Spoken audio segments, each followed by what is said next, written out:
Gotta use your animal voice. Here we go. I'm bringing this live so we can look at the puppy. Puppy! Such a big puppy. Oh, chums. he's got the cute little Monster. the mascara eye look that some puppies have. Oh. Headphones and he's curious. So cute. I'm not sure what's going on, but I'm here for it. Best. Hello, my love. How are you? And now my dogs are barking because they think I'm talking to another. There, yeah, you're using your animal voice. You're like, we're being called. The song of our people. Yeah. Okay. When Well, we use hello. our cat voice around here, the cat's like, I'm ready. Hello, everyone, and welcome to Fable Table, an actual play live stream focused on critical world building, collaborative storytelling, finding the fun in games, and puppies. My puppies are like literally freaking out right now, and Temer has offered them a treat-up. So, I don't know if I have any treats. Oh, I do. Let me go grab them. We're back with Grim Streets of Alderstone. This is part 4 of our one-shot, which just seems to keep going and going. So, how's everyone else doing? Anyone want to recap for us what's been going on while I grab the puppies? You guys can go first. It's been a moment. I had a standoff with the head guy. What is his name? It's in my notes on the thing. Me and the 3 boys went down and hung out with, what's his name? It's in my notes. Lord Skurlock. And only I remember meeting Lord Skurlock. That's right. But one of our boys, Mr. Phasm over here, got a book. So that's pretty great. I got 4 coin from him to locate demons. He was interested in demons. So we'll see what I can locate. Yeah, he wants some very powerful demons. And I think due to the jailbreak portion of our episode, which was in 2 parts that I'm starting before the jailbreak, due to the jailbreak, there is a demon that flies around there. So pretty great. So yeah, anyone want to do the jailbreak? That could be a good target for sure. One of the biggest and powerful. Anyone want to do the jailbreak? Do the jailbreak? For the recap portion. So previously, I was like, we already did that. What are you talking about? Sorry.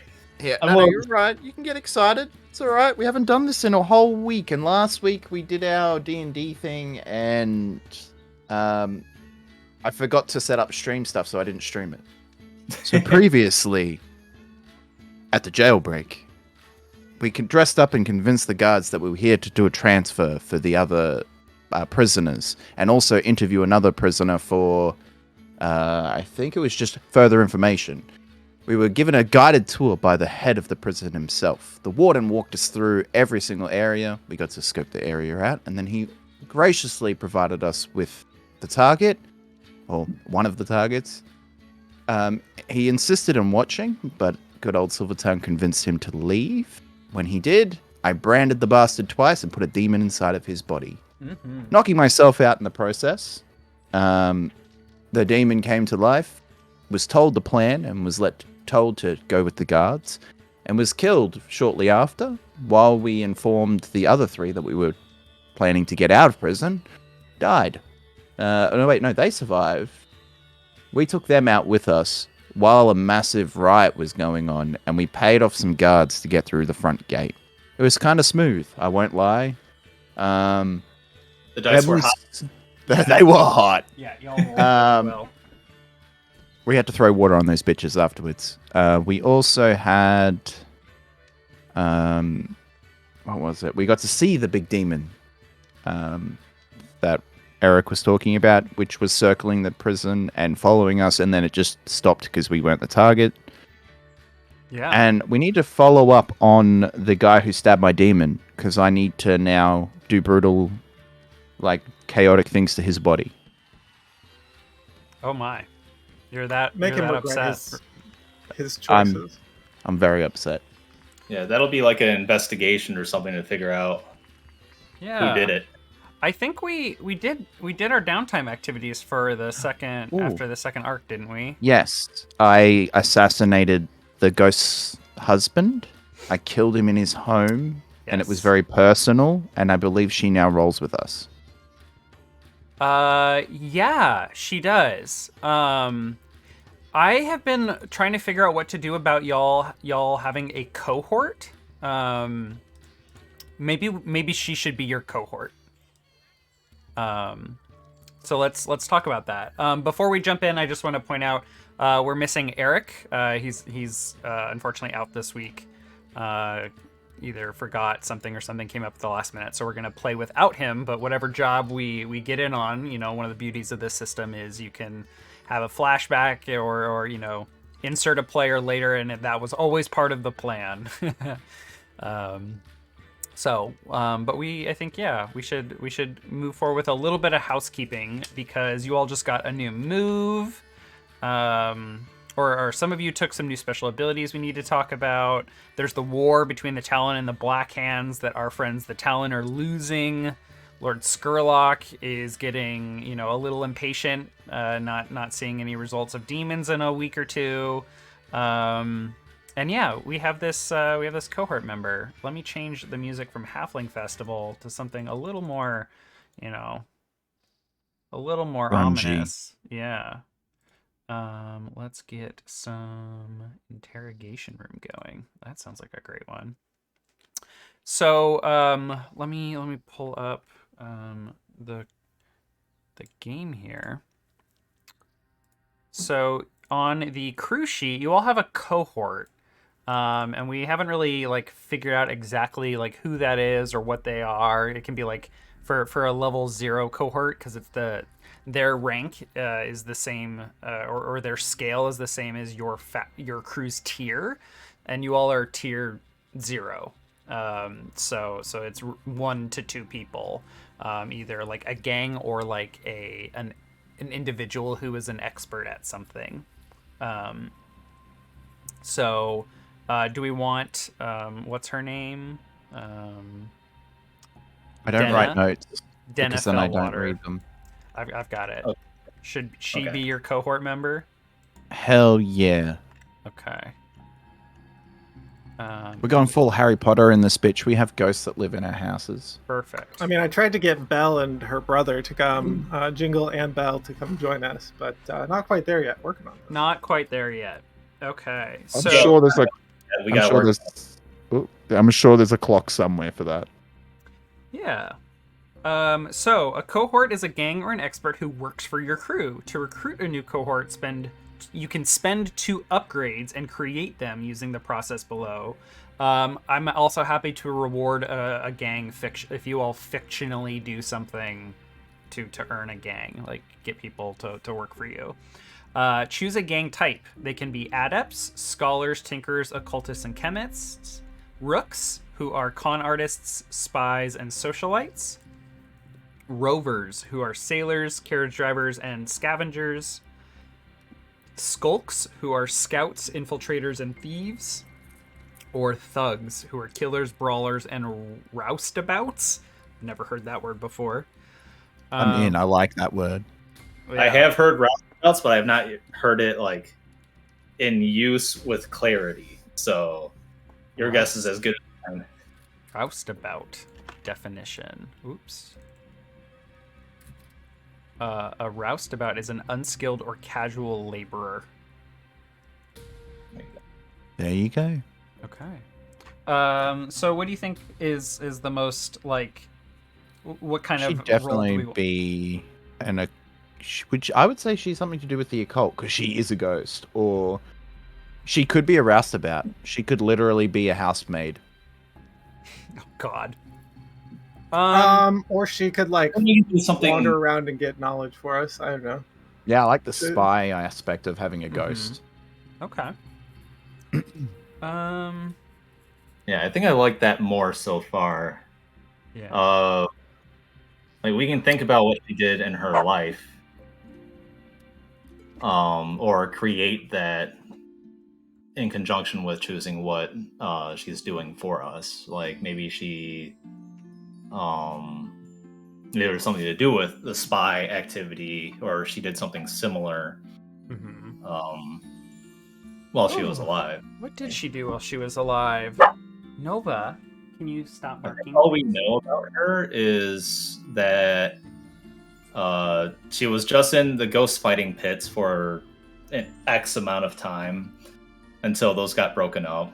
And before that, from her life, what we know is the ghost she was fighting against when we broke up that whole thing was a female that her husband was cheating on her with or something like that.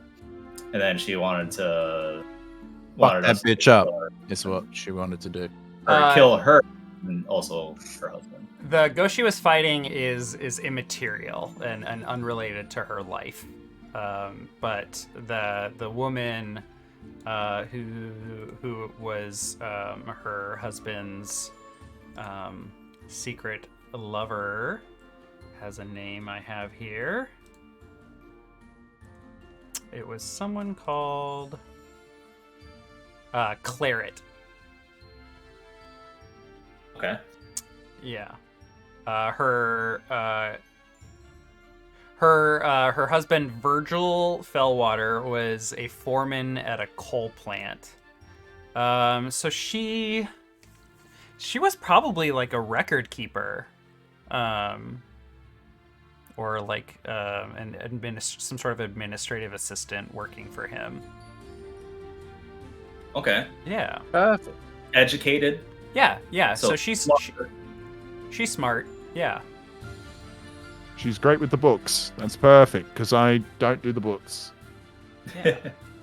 So she might be good as like a like a scout, someone who can kind of like gather information, or she could be a scholar of some sort, like getting into research for you all, and because she's probably well read, and good at like research and stuff. But she could also scholar. Yeah. All right. Yeah. So she can go to like scout and scholar are interesting because scout she could go to places that we might not be able to get to, and scholar she may have information or be able to get information that we may not get to. Okay. I could see either. I'll give it to the rest of the room.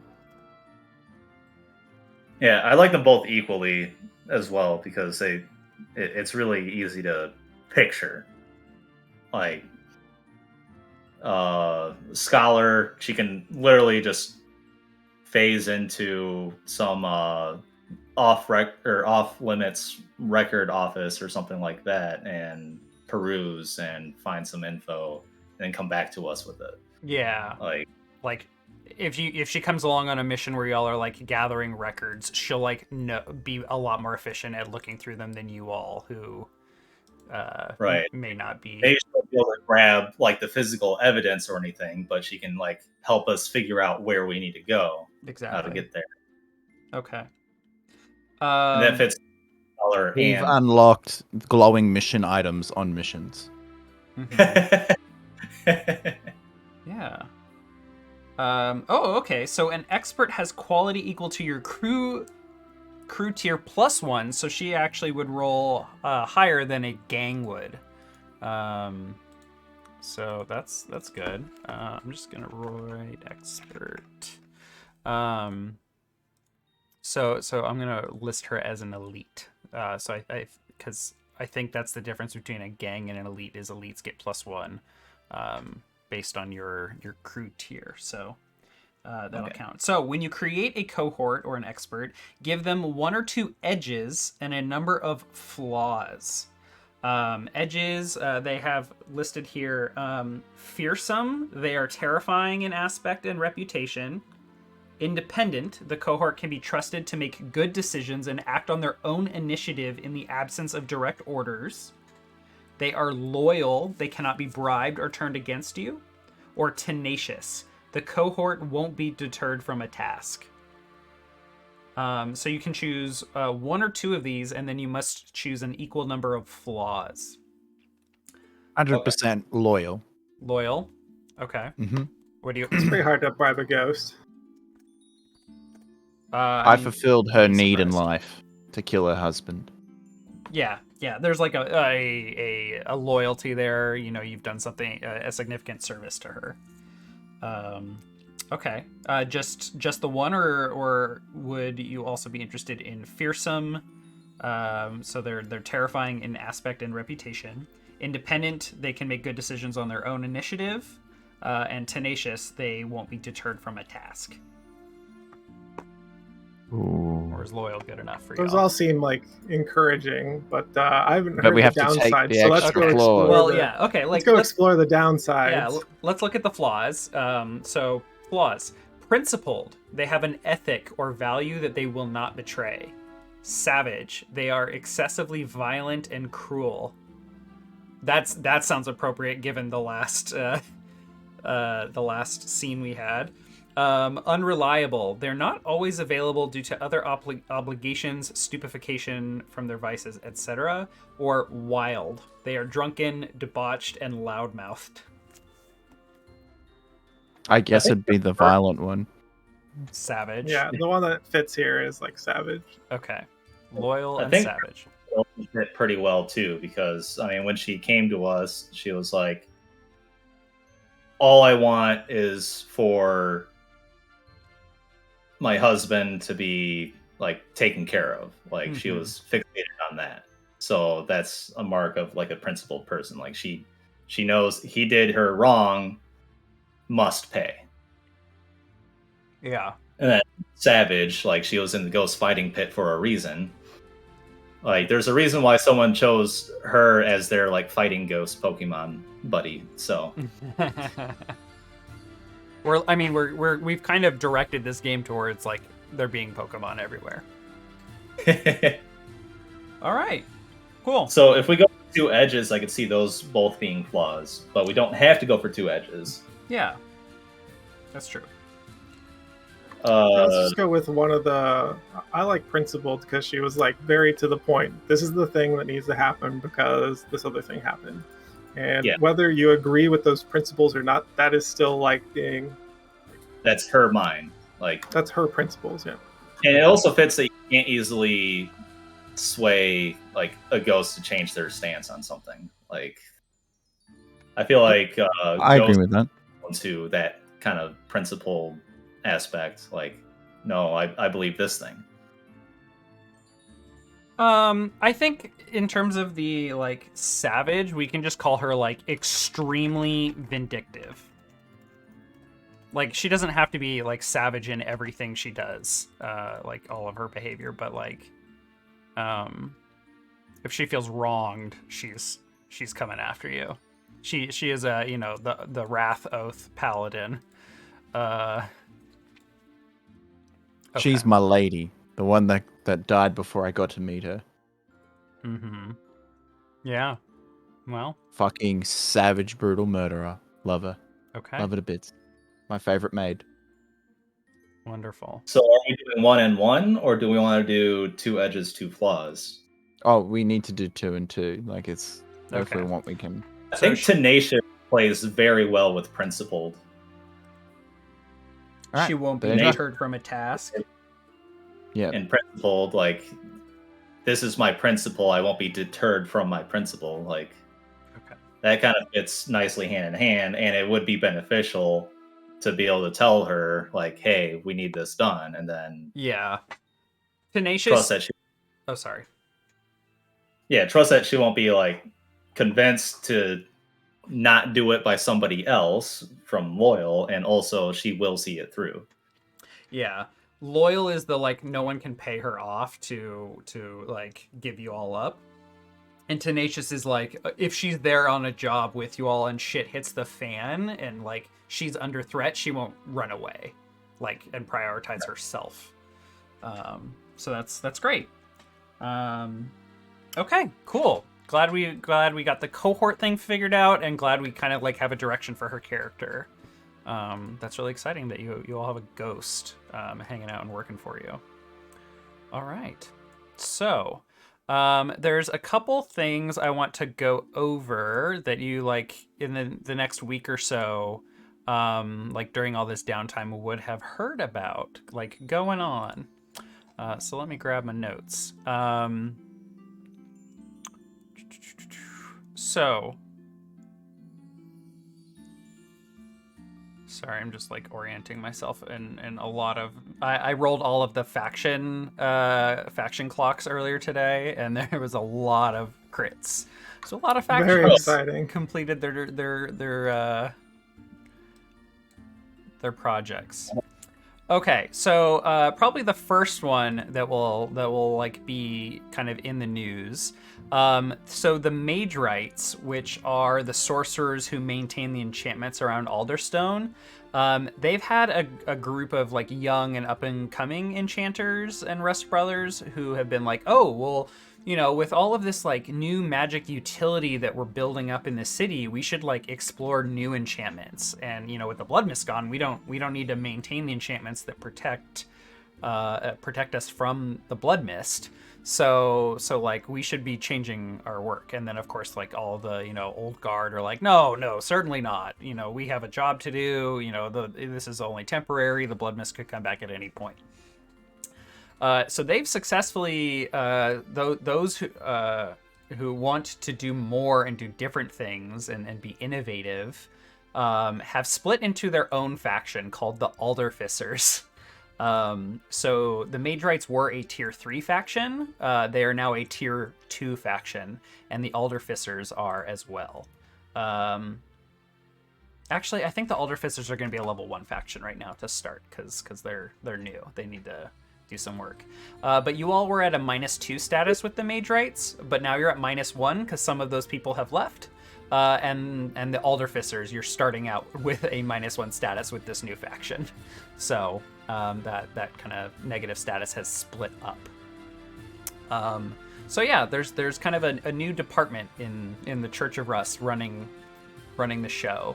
And I don't have a lot of information on the Alderfissers yet, but we have heard that they're working. All right. There is a lot of other stuff going on in the world, though, or the city, rather. There is news that like ghosts have been going missing in a couple places around the city, namely in like the inner city: Brightstone, Charter Hall, Char Hollow, Six Towers, and White Crown. There's just been reports of ghosts, like registered ghosts, going missing. There is the ciphers are now using ghosts. So not only do they have like male boys and male folks, but they also now have ghosts delivering letters, which is a slightly more secure way of delivering letters or messages to them. I could see it. Yeah. So if you need to get news anywhere reliably and have it secure, there's a few ghosts. And then Jeremiah, you would probably be the one to hear the most about this from your boss. What is your relationship with your binder boss, who you work for as an apprentice demon binder? What is that relationship like?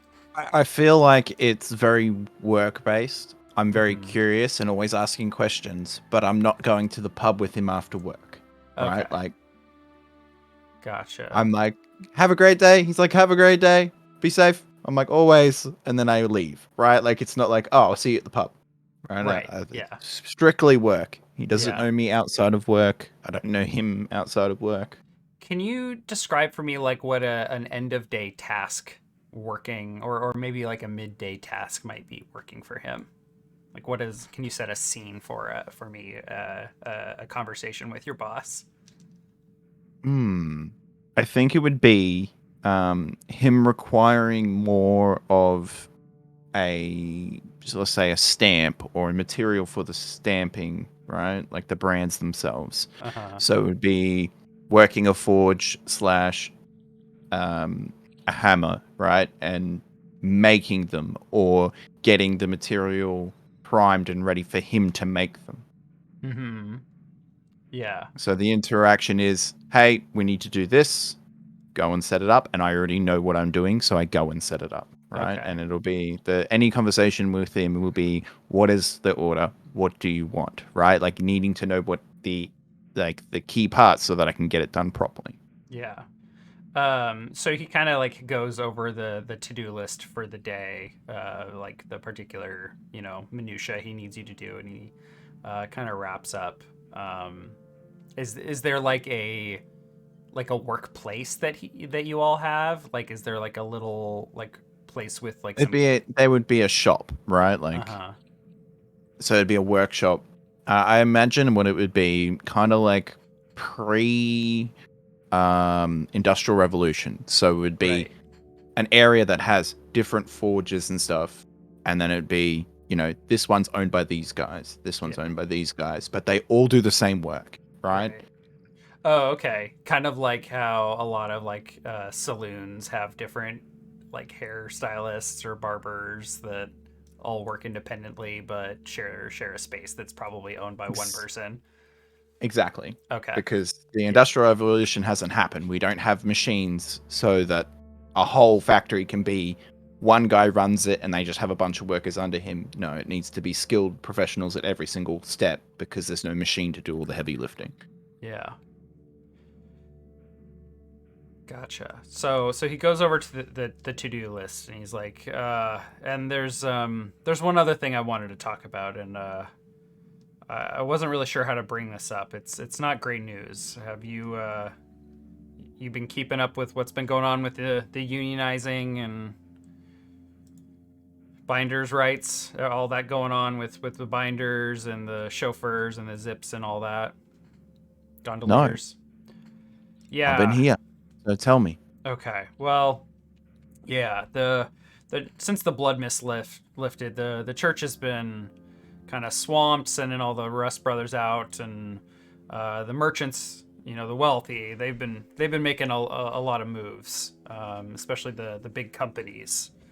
They've started investing in their own demons and undead, and even these new magic utilities. I don't know anything about it. A pipe bringing magic to someone's home for different, they call them appliances. I really don't understand it, but yeah, things are not looking good for us, binders and chauffeurs and gondoliers and all that. The big businesses, they've got the wealth in place to buy up all the resources, and it looks like they're all going independent. They're gonna try and replace us. It would be a lot more cost effective for them, and we've been lobbying the church to give us small guys some purchasing rights, some guaranteed purchasing rights on some of the new demons and undead that are coming in. They're bringing in the new demons. They're all like stronger and better. I hear that the monastic dictum, they've located where all these like demon portals or nexuses are throughout the Ravenlands, and so they're going to be bringing even more powerful demons, better demons. Pretty soon we could be obsolete, and yeah, it's a whole thing. There's a lot of going on behind the scenes with trying to get rights for us small business owners, but things aren't looking too good. And I may we'll keep talking about this, an ongoing conversation, but I don't know if I'm going to be able to keep you employed in the long run. So I just wanted to let you know, you're a good kid. You do good work, and if there's anything I can do, if and when the time comes, I'd be happy to help you, like, get another job, be a reference for you. But times are looking tough ahead for me and many other businesses. Oh, I get it. Times are changing. We're gonna have to change with it, I guess. It sucks because I really enjoy my job.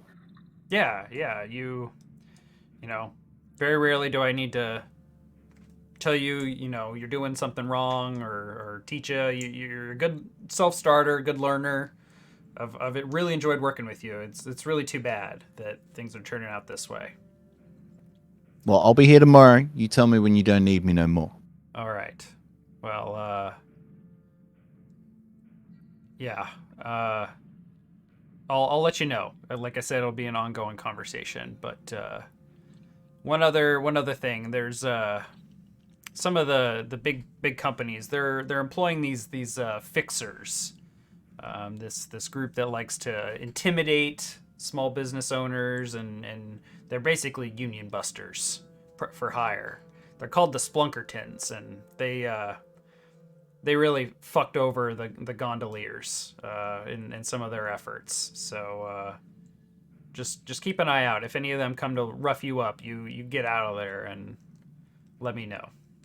Not a problem. I'll make sure if it happens, you'll be the first to know. All right. Well, fingers crossed. By the way, that was a lie for Eric. Hey, is he lying? He's lying. All right.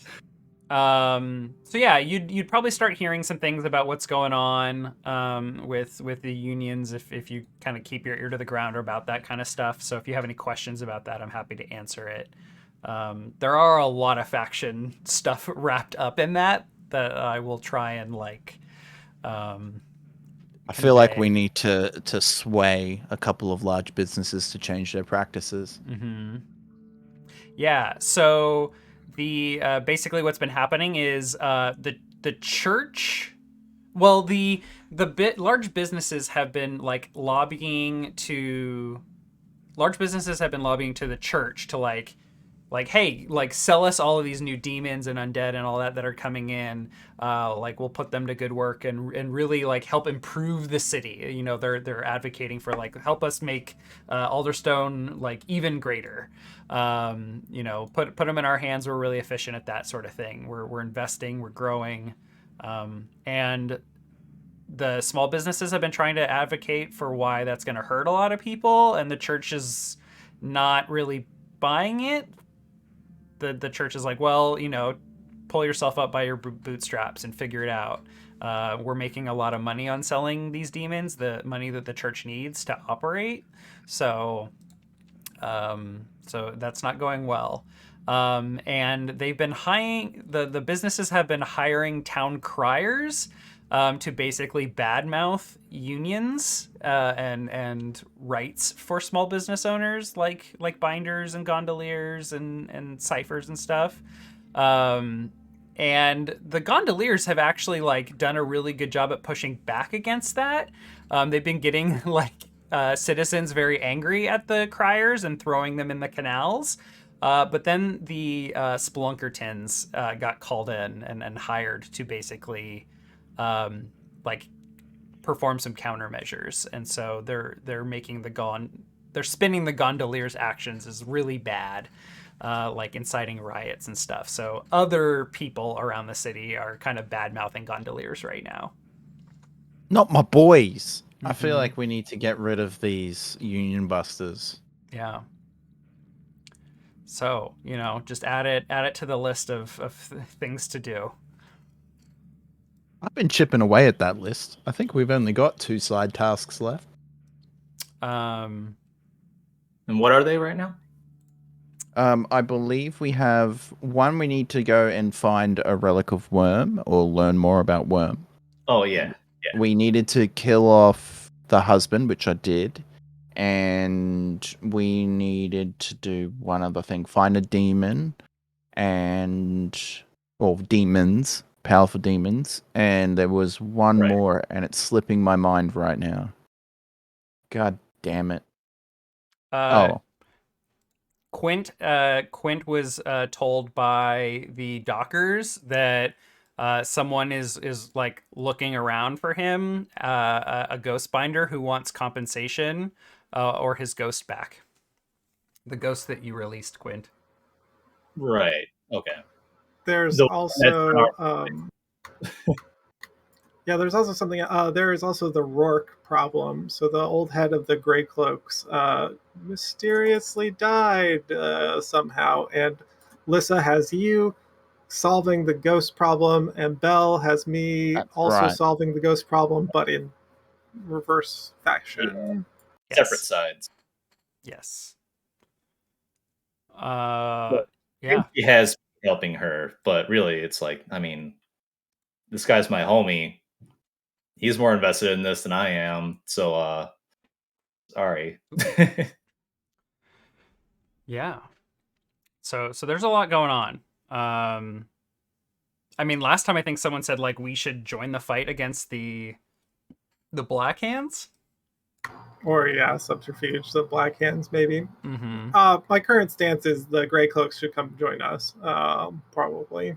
Yeah, that's something I thought happened last session. Was we convinced them to? Oh no, conversation that needs to be had between what's their names? Bell and Jingle are the two that I want to pick up, along with maybe the third person, because their faction is currently only like 5 or 6 people, because they went from tier 2 to tier 1. But Lissa, the head of the faction. Right. We had convinced Bell that it would be a good idea, but they haven't had that interaction between Bell and Lissa. Bell was not convinced, but she was almost convinced. Okay. Yes. Again, we got a lot going on. Yeah. Upon completion of our heist for the what do you call it, prison, and I would have written a letter to have the ciphers deliver to Lord Skurlock about those were the demon dogs that they're breeding up there, and then the demon that's like flying around. Okay, you'll send a letter by cipher. They, you can purchase the like standard, like we'll send a person with like a signed letter, or they will verbally pass it along, or they're offering a new service, and that is they can send a ghost to deliver the message, which is got read receipts and is a lot more secure. I don't understand or trust new things, so I need to go with the old-fashioned, the old-timey. Here's my stamped, has my own did the wax seal to it. Yeah. And a few days later, you will receive a knock at the door, Garros. Hello? You look around, there is no one there, and then materializing in front of you is a ghost. They are wearing like a top hat and a suit, and they're like holding a cane, but they're just kind of like floating there in the air. And they say, let me find it here. A patron of the ciphers has commissioned a letter be delivered to you. Do you accept this possession? Yes. All right. And the ghost just dives into your body and takes control of you. And you begin walking back into the hideout, not of your own volition. The ghost is getting crowded in this body, by the way. It sure is. Well,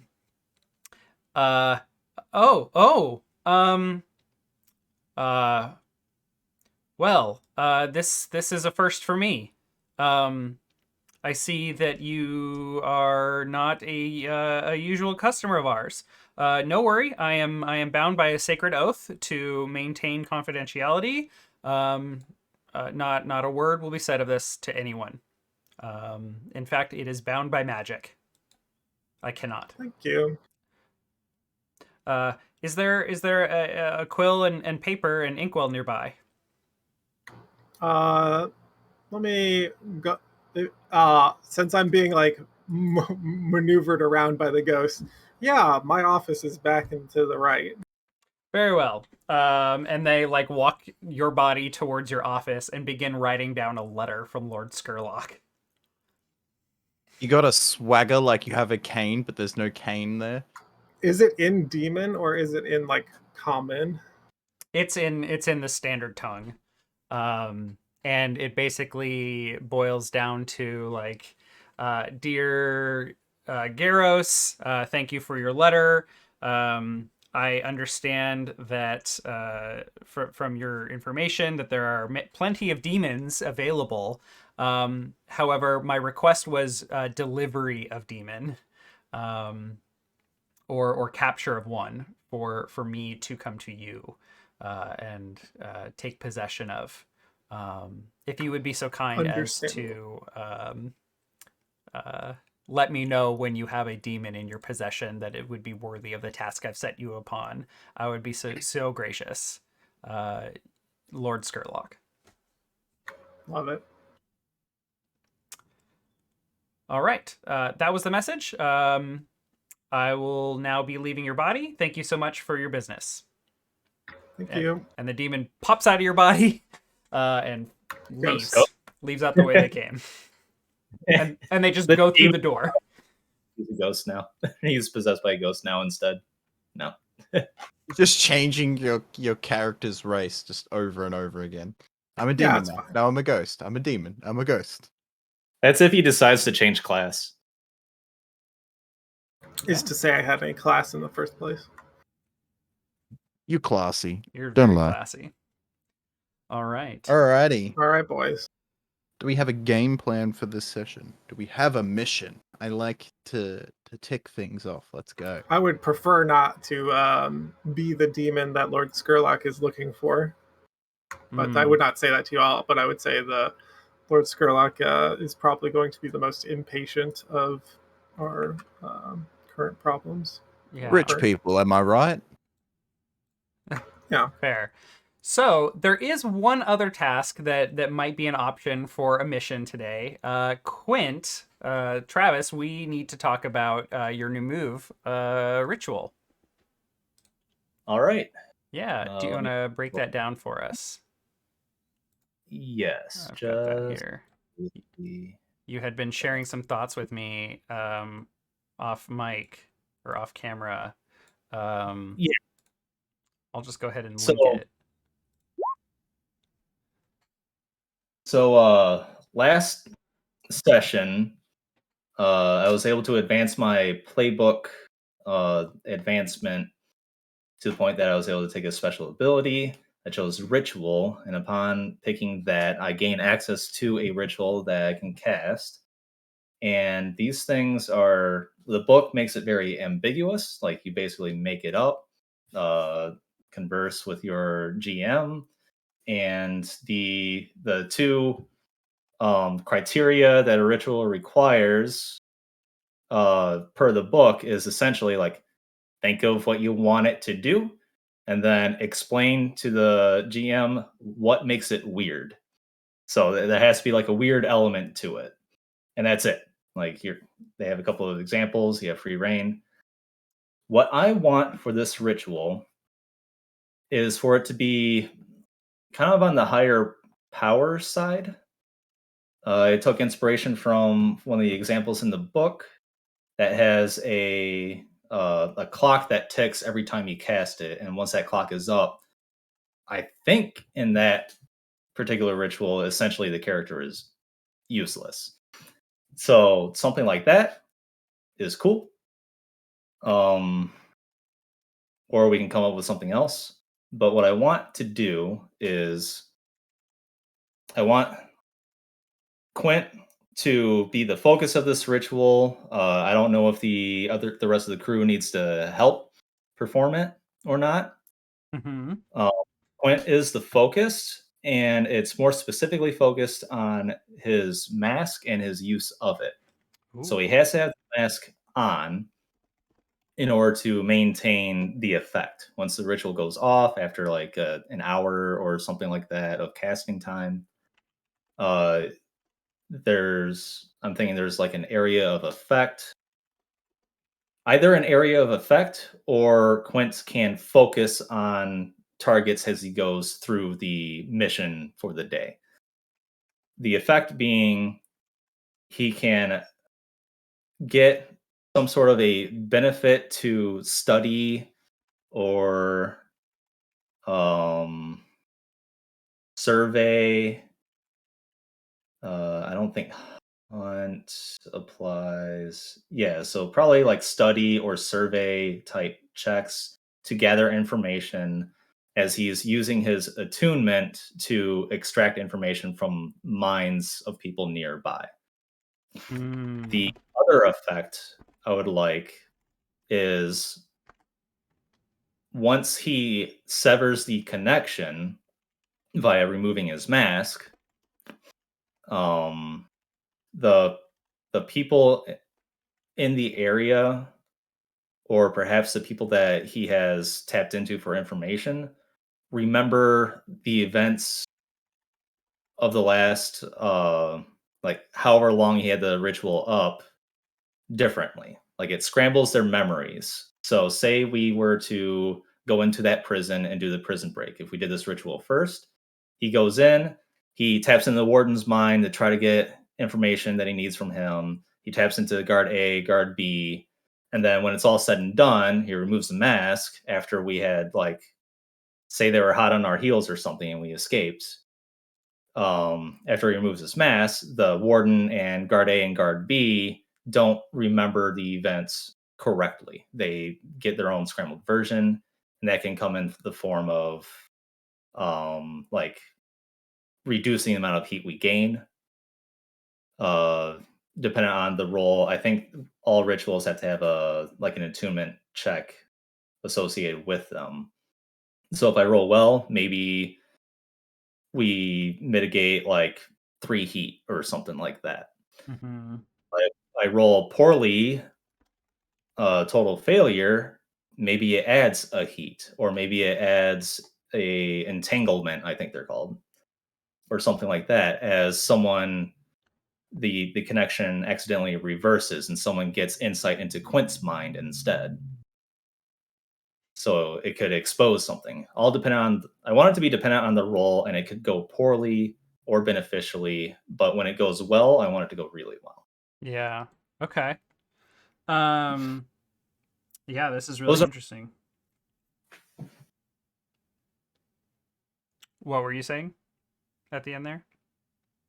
Those are my thoughts. I mean, we can spend more time workshopping this if we don't need it tonight, but I think it would be really cool. And the other aspect that I would like is I want this to have one of those clocks where, like, Quint will only be able to do this so many times, and it's a great risk to this person to do it again. And he knows it, but I don't want him to know on the outset how bad it will be if he puts it far and does it too many times. Yeah. He doesn't know what effect it will be. Therefore, I don't want to, but I would like after first casting, maybe there's a hint. Second cast, maybe there's a little more known. Yeah. So, I've described how magic in this world kind of can manifest in one of two ways. Either you have a deity, a patron, who is literally the one casting the spell, but like, and you're like, hey, Worm, or hey, Rust, can you cast this spell for me and allow me to do this? And they basically perform the magic for you. Or if you can learn, like, essentially the science of it, like what pattern, what relationship between points in space, relationship between people, objects, things, like you can manifest a pattern that will create the spell effect. So at this point in our fiction, you all are still not really connected to Worm in any way. And I will put that in more, and this could be a way to do it. That's why I went for something that was very like informational based. Yeah, Worm would be all about that. But I think if you're going to allow or have Worm perform this for you, you'll need to develop that connection with Worm. Alternatively, you can find and basically piece together a pattern to do this. I believe that was it Garros? No, who got the book from? Fathom did. Oh, you did? Okay, yeah. So there may be information in this book, because I think you use that to develop the tongue speaking through each other thing, right? Yeah. It's a very convenient foil for those kind of abilities. Like, it's like, hey, now I have this. Now I can work on my ritual magic a lot easier. Yeah. So in the book, you're kind of flipping through it at one point, and you notice that there is some notes on this spell effect for basically like mind scrying, it's not quite the same as mind reading. It's like being able to kind of like sort of detect surface thoughts, but also kind of like nudge their mind towards the direction of the information you want to know. It's not super clear, but you see that there are a lot of notes in the margins here on this particular page, kind of about mind reading, which is really interesting. Given, at least Garros might find that interesting, since he knows that Lord Skurlock was essentially reading everyone's mind. You don't remember interacting with Lord Skurlock, so it doesn't really mean anything to you. But, curious that there's all these notes here. But that is helpful to you because it kind of gives you this idea, and it might be the inspiration for this. Or maybe you went looking for it yourself. But I think it sounds like you're also trying to put that sort of a spell together with Severian's mesmerism ability. The ability to have them forget what happened, like that idea of altering memory, which you are a victim of, but don't quite realize it unless Garros has told you. I did not tell them we walked out. And like I had my meeting with. Are you guys ready to go? And then we walked out. Mm-hmm. Yeah, and my thoughts on the memory effect are that a sort of mind wipe type thing sounds like something that's too neat for someone of Quint's level. Quint's like still getting into this. Sherlock is a practice pro. Like, he knows his shit. So it makes sense for him to totally be able to wipe our memory like clean. It's very clean, it's precise. So what I'm thinking for this is like a less clean, like they just change details in their memory, or like instead of like seeing someone fitting Quint's description, it was a guard or something. Like, something gets replaced, something gets jumbled. Okay. And I would like it to be ambiguous because it's easier for us to come up with why it went poorly or why it went really well. Yeah, exactly. Okay. So do you have control over like the details that are altered of the memory? I don't think so. I think it might be kind of like more of like a side effect. Like he's reading information in their brain to get information, or he's like reaching out, tapping into these people. Like, do you know what I need to know? No. Okay. Do you know what I need to know? Okay. And as a side effect, it kind of messes with their memory. Okay. Gotcha. But not in a way that you can control. Yeah, I don't think so. Okay. I don't think he's there. Okay. Great. So, I ask, what does the ritual do and how is it weird? Then you ask me, what must I do to perform the ritual and what is its price? The GM answers, a ritual takes at least a downtime activity to perform and inflicts stress on the caster according to its magnitude. If performance of the ritual is dangerous or troublesome in some way, it requires an action roll, usually a tune. A ritual may also have additional costs, such as a sacrifice, rare item, the start of a dire progress clock, etc. So, okay.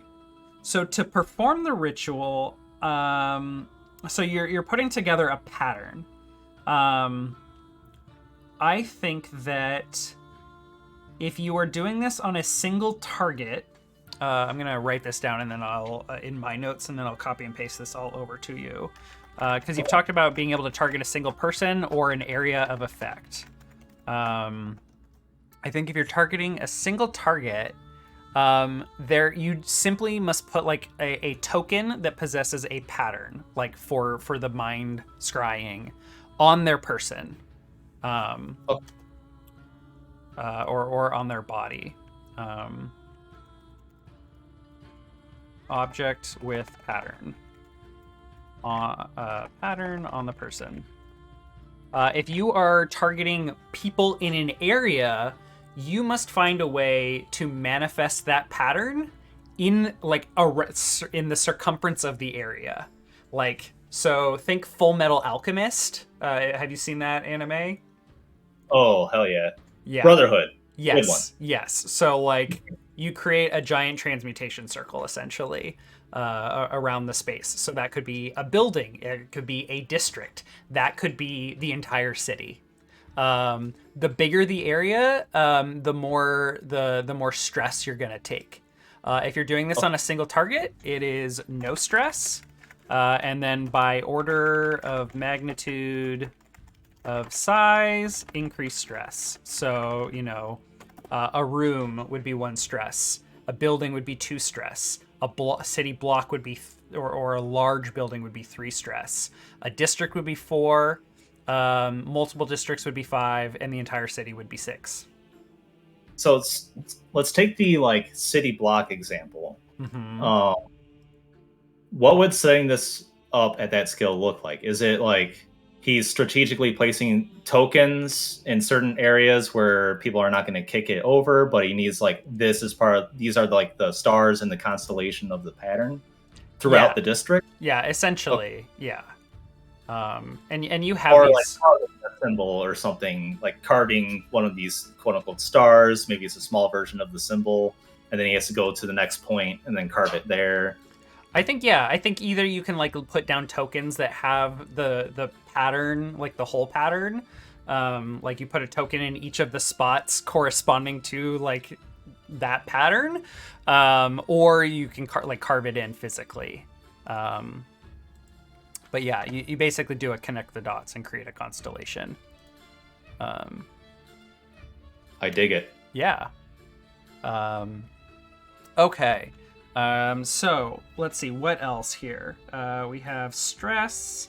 I think in order to, I think you just get the benefit of being able to extract information from their minds, and you'll basically just make fortune rolls,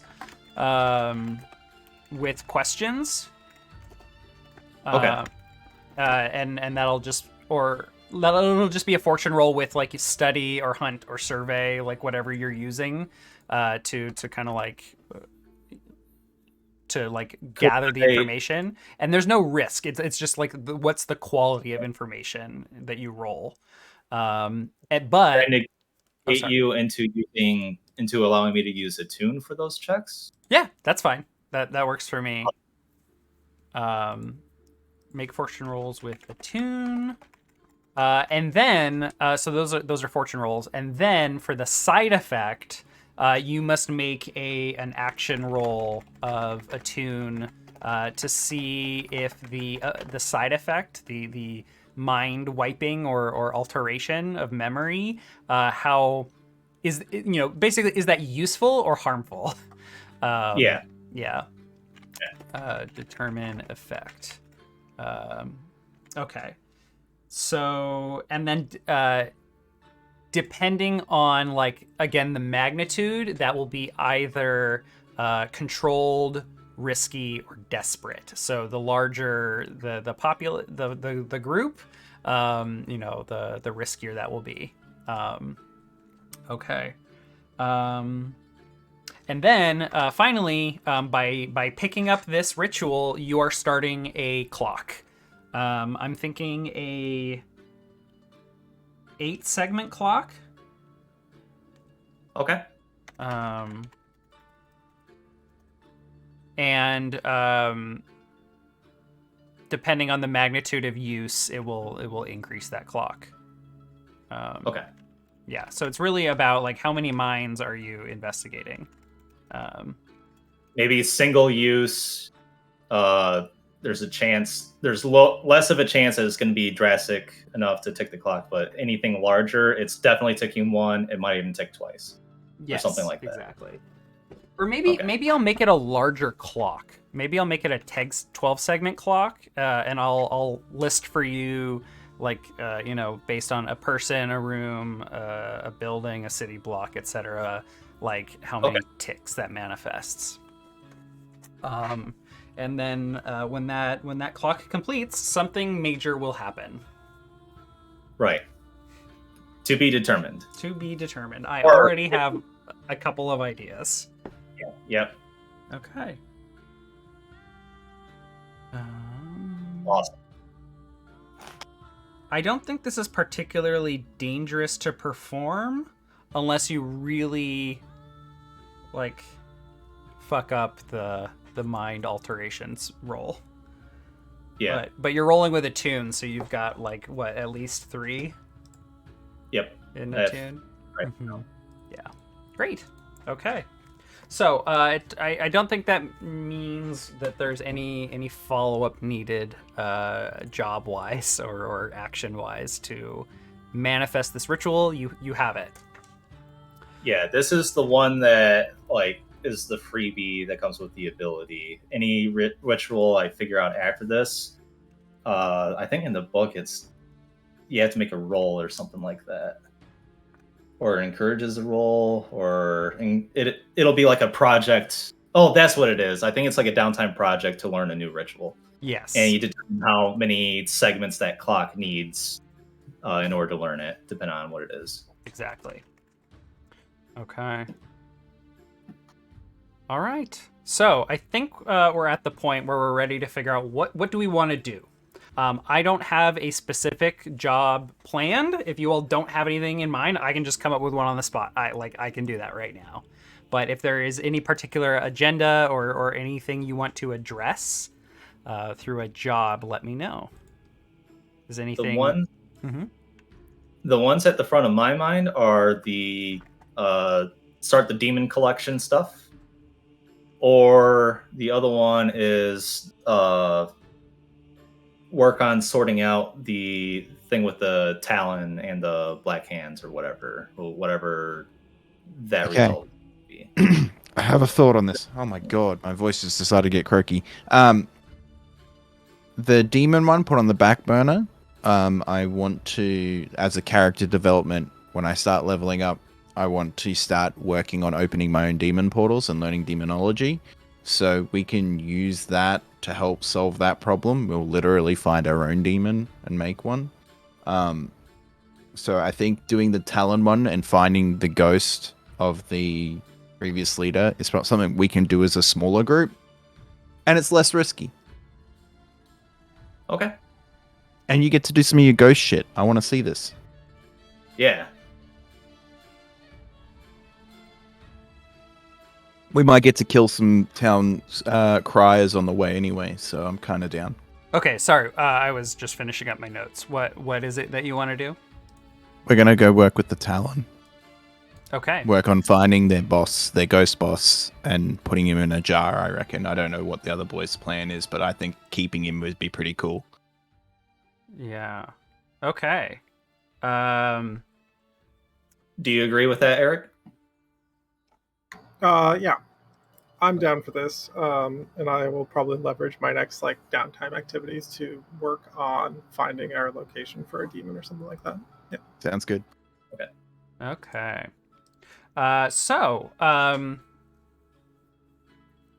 Let's see. So you reach out to Lissa to find out probably more information about where this ghost, the former leader of the Talon, Rorik, might be, so that you can exorcise him, and not in the workout sense. Lissa seems extremely if she was on if she was a player character, she would just be perpetually at 8 stress, probably 8.5 stress, because her faction is falling apart, and she also has a ghost that might be looking after her. She is quite frank with you. Look, Rorik is a problem, and I'm definitely keeping, having to look over my shoulder just in case he comes after me. But he's like the least of my problems right now. We've got this pretty secure hideout, and one of the quirks of the Talon is that they have a very secure hideout. So we have a defensible position here, but we're losing territory and turf out there. I can't think about Rorik right now. If I do, my head is gonna explode. Don't you ghost binders have a way of locating ghosts? Come on. It's not so simple as having a map. I mean, we have to find the individual ghost. I can conjure a ghost to come here, but it won't be any specific ghost. So this we're gonna have to do, unfortunately, kind of the old-fashioned way. Track down where the ghost is, find him, handle him. Well, I don't know where he is. I know that he had some old haunts that he visited frequently that I could certainly look up in my book here, because I'm having a hard time remembering. Most appropriate. Let me take a look. What would be... You know, like, and I'm not there, of course, but, you know, like where he lived, favorite bar. Because Liz would probably know, like, where he lived, right? Look, I mean, he could be haunting the canal that I pushed him into. But I've heard that he's kind of at large in the city. Oh, here we go.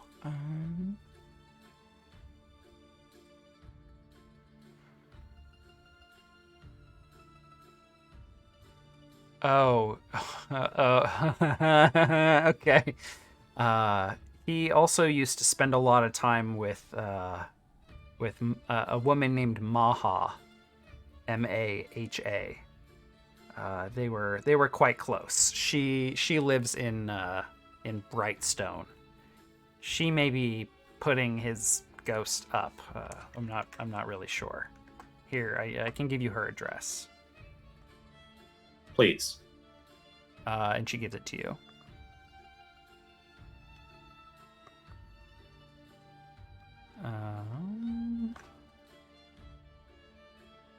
Oh, this is interesting. Okay. So she gives you the address of where, like, the canal she pushed him into, the address for this Maha woman, and she, you know, she's like, I've got a lot to do. I'm trying to recruit people. If you can take care of that for me, it would certainly take some stress off my shoulders. Or if you want to get involved and help me kill some black hands, that would also be really appreciated. You mean more than I killed last time? Yes, they have many. They have dozens more. And we're only a few now. Feels like they're just waiting us out. All right. Well, have you seen we'll Belle?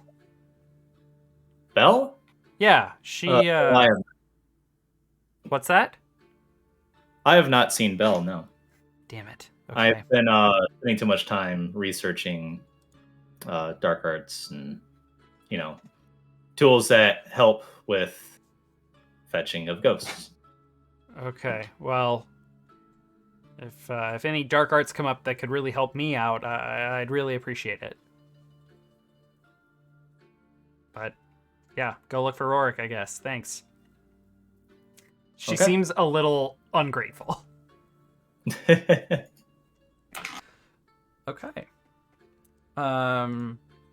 So this is the point where we can do some fact finding, some legwork to gather information. So if folks have other, like, questions they want answered or want to go talk to anyone else, now is the time, and then we'll get to a mission roll, an engagement roll.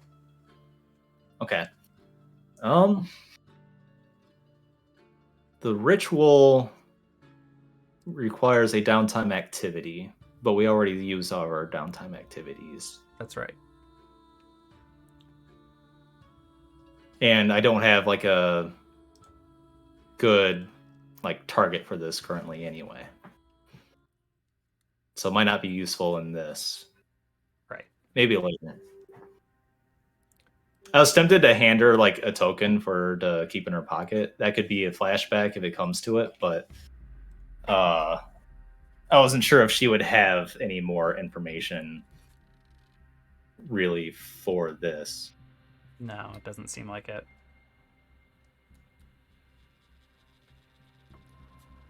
You could start handing out like little pebbles or rocks with like the pattern painted on them, and just be like, this means good luck. Yeah, exactly. That's what. That'd be great. Oh, and they don't. Yeah, and then if he knows that this person has one on them, then he can try to do the ritual and connect with them. Yeah. Feel free to keep a list of people that you've given a token to, and we can always flash back anyway. If you want, I'm happy to use my downtime action to make you coins. Like, just steal coins with the symbols on them, and I will work with you on the downtime to make them that you can give to people as good luck coins. I think I just want to reward the fact that you got this, you chose this ability. I think like you have what you need to do it. I don't want to require any more downtime actions. You already have to get it on a person's body or place them in places. Like, that's already a requirement to do this, so I don't want to make it even more complicated. I was just gonna give him an option of a more personalized coin, right? Like, he has his own little, like, here's a good luck coin, I think buddy. you can do that. I think if you do that, that's great. That's really cool. I just don't want to require a downtime action for it. Sounds good then. There you go. I'm stamping you special coins. These are your coins. I don't want one. Thank you, though. I made these coins for you. Take all of them. Don't leave any behind. You have to take all of them. Yeah. Your boss like looks over your shoulder because like you're doing this like late, like way late one night, and he's like, "Did you finish all those things?" Yeah. This one's just like a gift for a friend. Is that good luck coin? You made it with scrap metal? Oh, of course. I brought my own. Hmm. I went down to the docks and they had some scrap metal on the side of the shore, so I thought I'd just use this. They look really good. What are they for? Oh, apparently they're good luck charms, and he wanted them to give to his family members, so I thought I'd make them for him. Oh well, I could use some luck, as you know. It looks like he's got a large family. Yeah, I was gonna say, hey, here, have one. Thank you. I appreciate it. They look no really worries. Nice. Well done. Stay safe. And he just puts it in his pocket. There you go. You got an extra one. We don't even know what Jeremiah's boss's name is, but you can put him down. Bob. If it ever comes. Yep. Bob the Stamper. All right. Cool. Love it. So, like I said, any other like gather information actions anyone wants to take? Going and doing the investigation at these locations, I cannot think of any. Okay. What my thoughts were is find the body.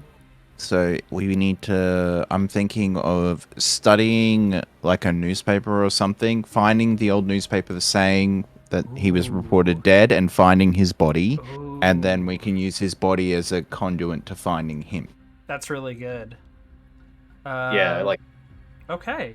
So this can be another just like a fortune roll, so it doesn't have like a risk associated with it. But that sounds like a study to me. Yep. Standard. Study a person, document, or item. Yeah. Again, it's fortune, so it doesn't matter. Risky standard is fine. You can just put that in there. I just put fortune standard. I got it too. So this is just basically to determine the quality of information that you get. So the dice aren't hot.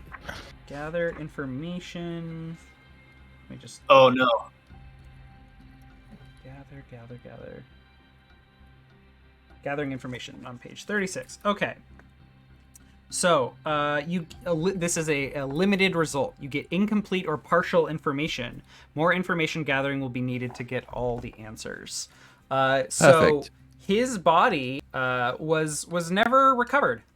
They look in the canals. The city devotes resources to finding bodies of reported dead people. Because they can, the church can use those bodies, depending on the quality of the body when it is acquired. But his body was never found. All right, perfect. They're trying to keep the ghost thing under control too, right? So this is a pretty big deal finding this body for them. Yes. Yep. It will look pretty hard. Lips, I have a job for you. Oh, what are we talking about? We're gonna need to sway somebody to tell us where she dumped the body. You know where the body got dumped. Oh, do we? Yeah, she gave you that. She gave you that location and the location of his romantic partner, Maha. All right. I guess you're gonna have to sway Maha to tell us where he is.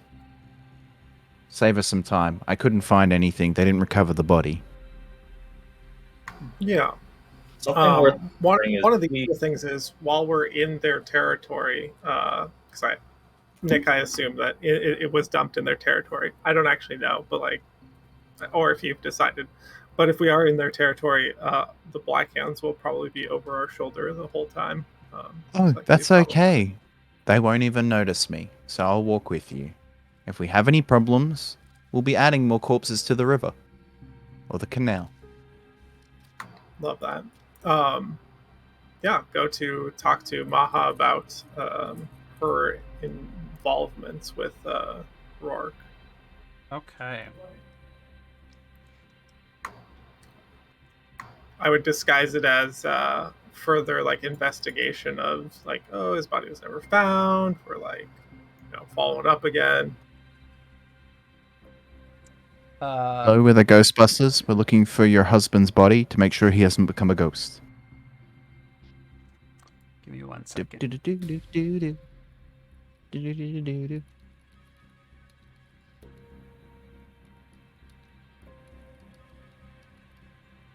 So she gave us the dump site, not the murder site. She killed him by pushing him into the river. Oh, okay. Okay, so it's both. Yes, it is. That's the impression that I got initially, but then I was like, wait, it could have been just dumped off there. Yeah. Okay. So you get from the papers Rourke was reported missing after his disappearance for several days. No one knows where he is, basically. So they don't even know he was killed. He could have just as easily he is believed to have fallen in the river, but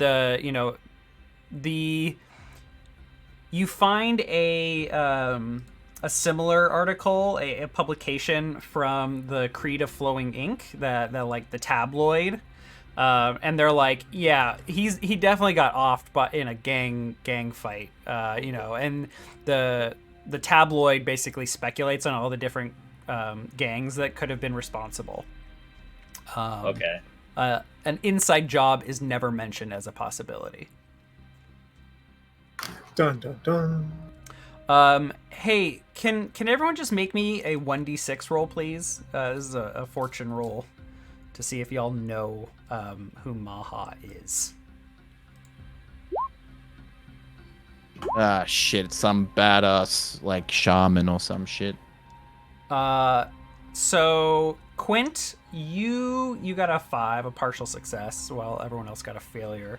You've definitely heard the name Maha before. An individual named Jera Maha, which I will type here, D-J-E-R-A. Jera Maha is affiliated with the Tier 4 faction, The Hive. But in what capacity, you're not quite sure. The Hive, as a reminder, they are the highest tier faction in the underworld. They are a guild of legitimate merchants who secretly trade in contraband, named for their symbol, a golden bee.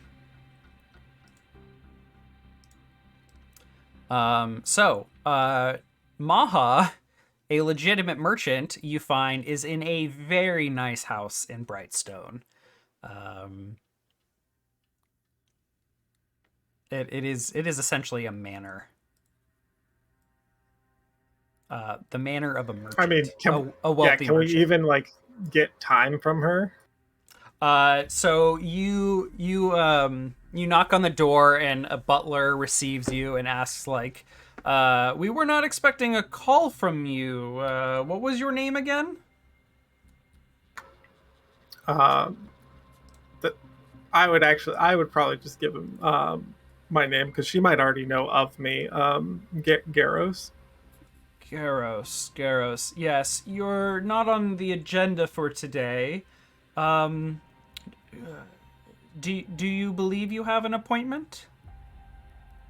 I don't know if we have an appointment or not, but she would probably be interested in tying up a loose end around Rourke.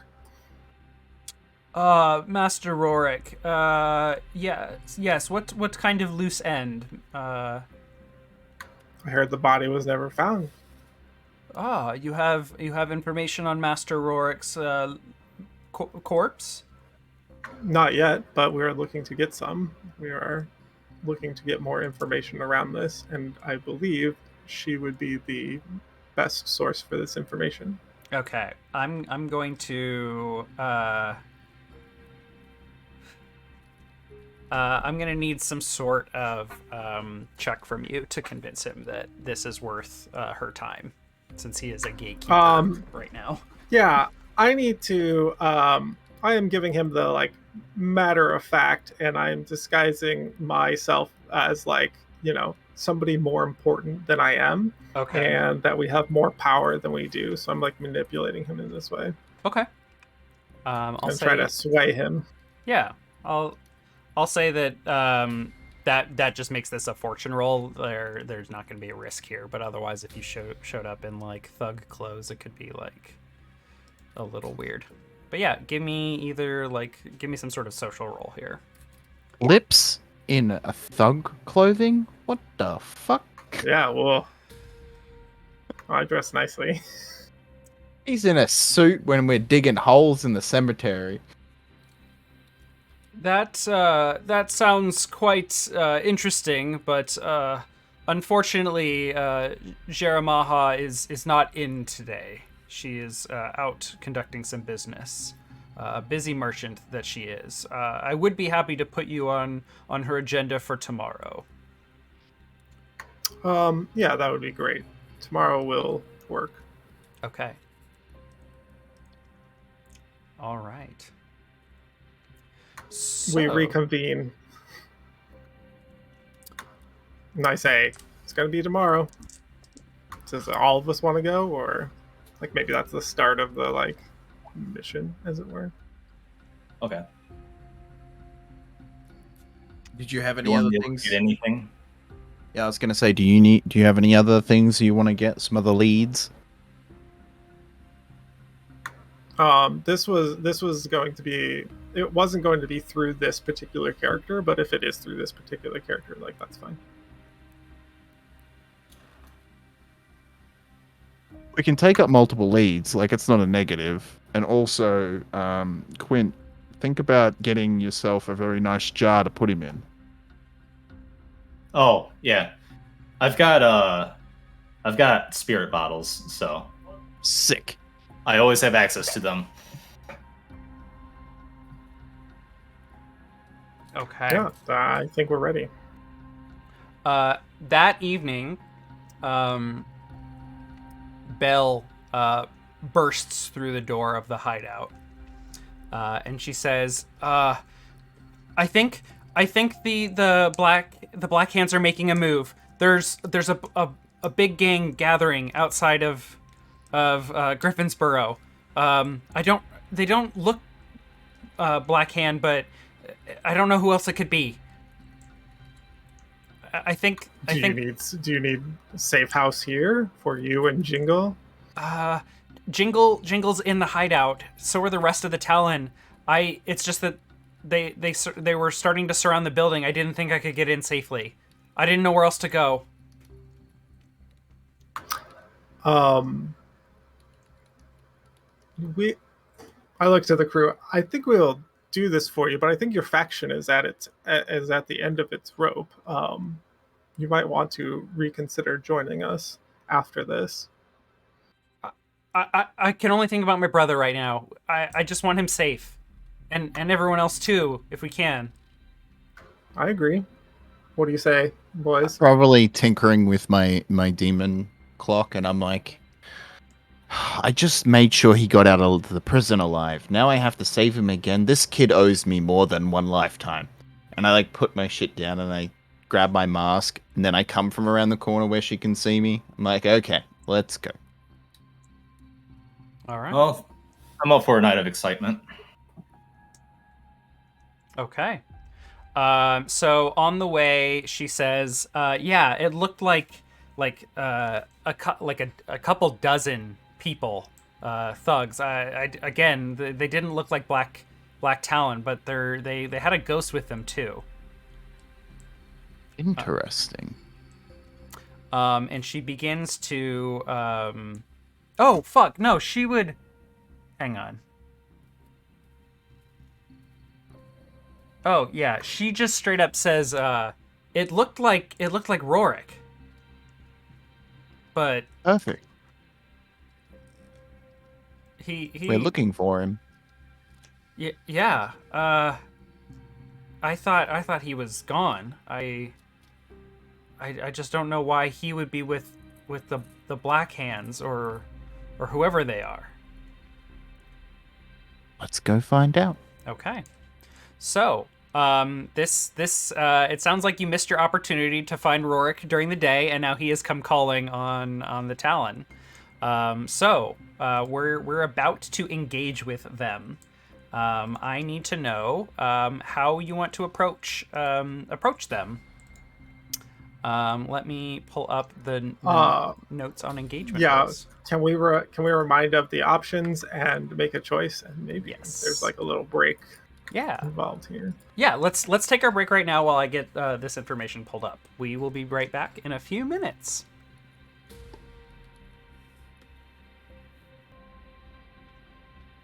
Welcome back to Grim Streets of Alderstone. Our party is heading towards the Talon to rescue them from Rorik, who comes seeking a vengeance. So, the engagement roll is it basically summarizes you all coming up with your details and how you are framing and approaching the job.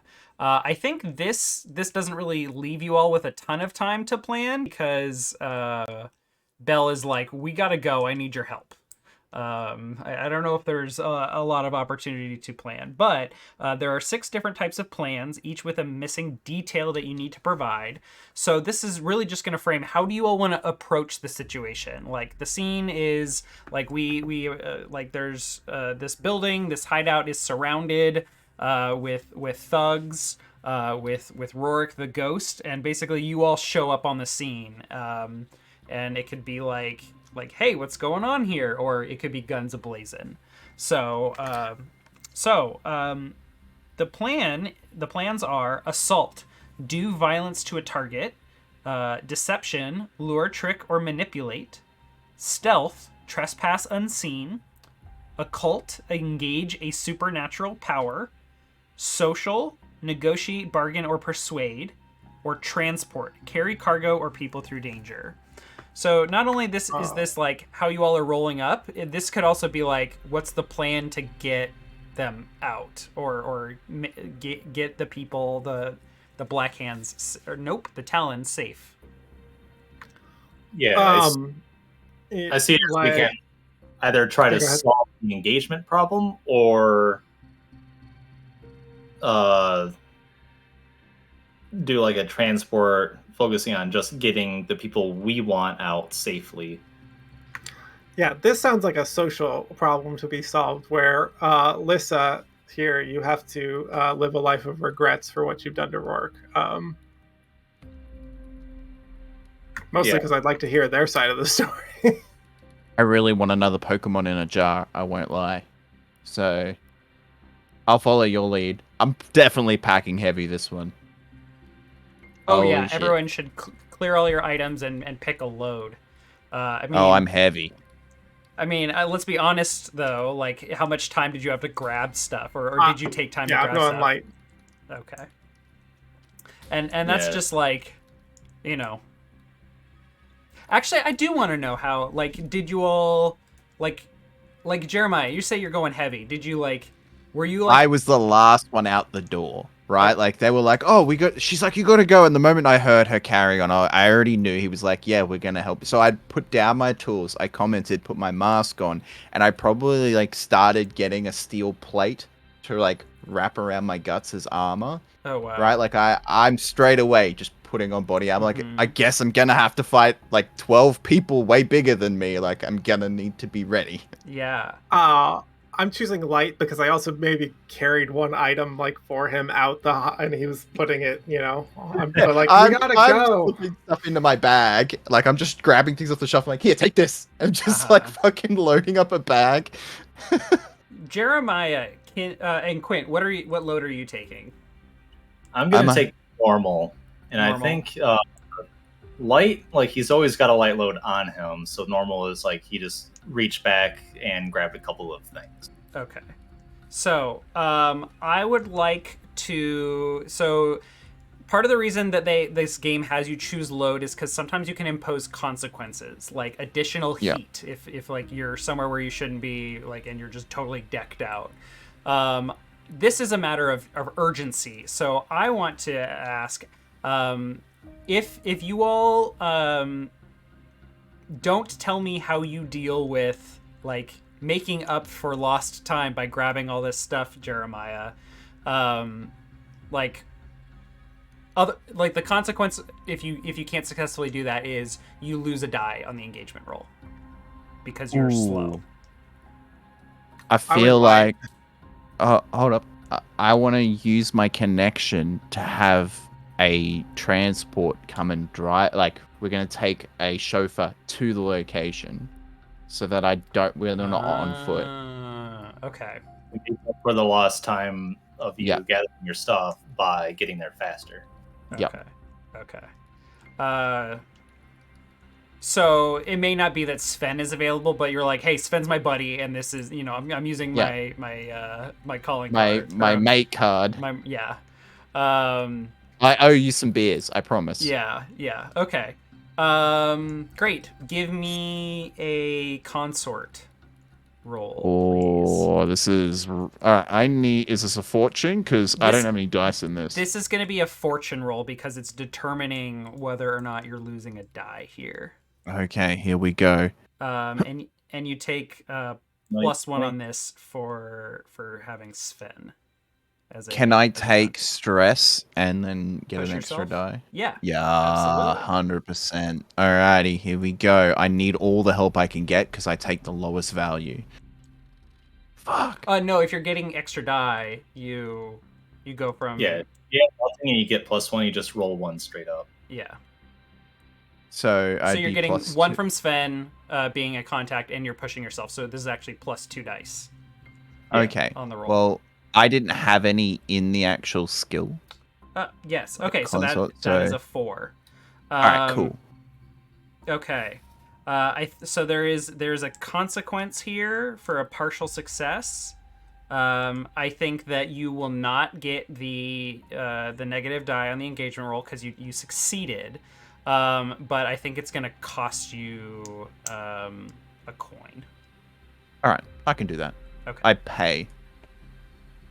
All right. There you go. All right, cool. There's the beer money. To drive faster. Yeah. Basically.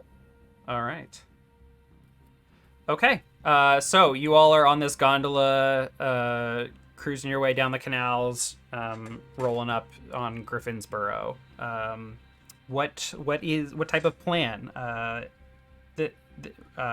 Again, assault, deception, stealth, occult, social, or transport. I would say social, but yeah, I'm down for whatever. I'm following your lead, and if it turns sour, I'm ready. I'm super fucking ready. Yeah, social is like our other methods used so far, so I'm a fan of it. Okay. Yeah, and as we're going there, I'm discussing with Belle, like, why would Rourke's ghost be back and wanting... Like, it sounds like they could take your hideout at any point in time, but they're outside waiting?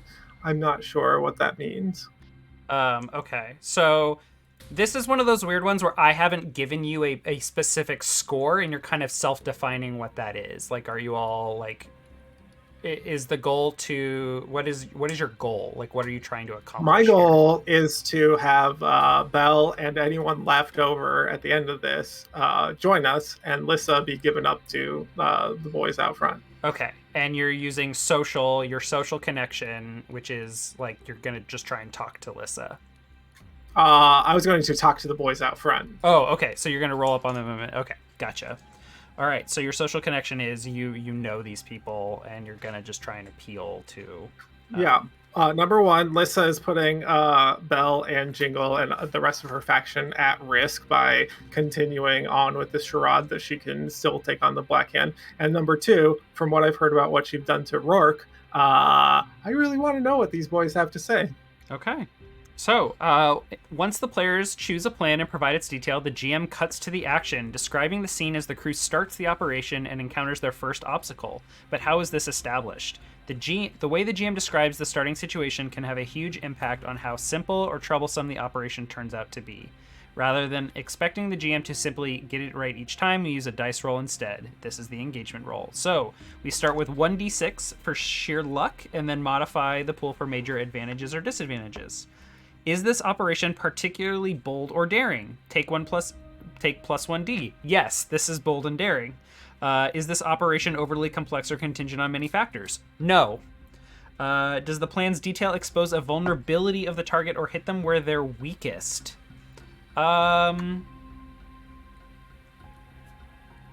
I think so. Depends on who you think the target is. Like, it's actually kind of, yeah. It sounds like oh, that's a good point. I think so. I think this is plus one die. Is the target strongest against this approach, or do they have particular defenses or special preparations? I am picturing this as like the target being the people you're trying to talk to right now. Can any of your friends or contacts provide aid or insight for this operation? They are. That's plus 1d. Are any enemies or rivals interfering in the operation? Yes, so minus 1d. And this is a much higher tier target than you all, so this is also minus 1d. So 2d6. Who would like to roll the engagement roll? Who's right? You want me to roll, or who have we gotten rolls from everyone today? We've got one from Quint, one from Jeremiah, one from. Okay, yeah, anyone can do it. Roll that dice, boys. I'm in. Here we go. Oof. I got a 2. You got a 2? Oh no! Hold up, you rolled 2d4. Roll 2d6, please. Oh, 2d6. Let's see. The highest. There we go. We got a 4. Okay. 4 is better than. A mixed result. You're in a risky position when the action starts. Don't forget, if you all want to include any special preparation or clever setup, you can do this with flashbacks during the score. Although you all were kind of in a rush, so we'll have to, we can play that fast and loose, but not a lot of room between when Belle showed up and getting here. So I says to the guy, you all roll up expecting to see the Black Hands outside of the Talon's hideout, which is very secure and perhaps like how ready to just like go into lockdown they are. Maybe that's the reason why they haven't tried to bust in. But you're surprised when you come upon what looks like a group of mercenaries, as well as Maha, and one other individual, as well as Rorik. A couple of the thugs are wearing what look like kind of gold-brushed jackets. And they're all wearing like golden chain that have a bee on it. This is the symbol of the Hive, the tier 4 faction, who is a group of legitimate merchants, who also deal in a lot of illicit goods. But surrounding them are quite a few mercenaries who are not directly affiliated. Maybe some folks that you would recognize, being in the criminal element, maybe by reputation.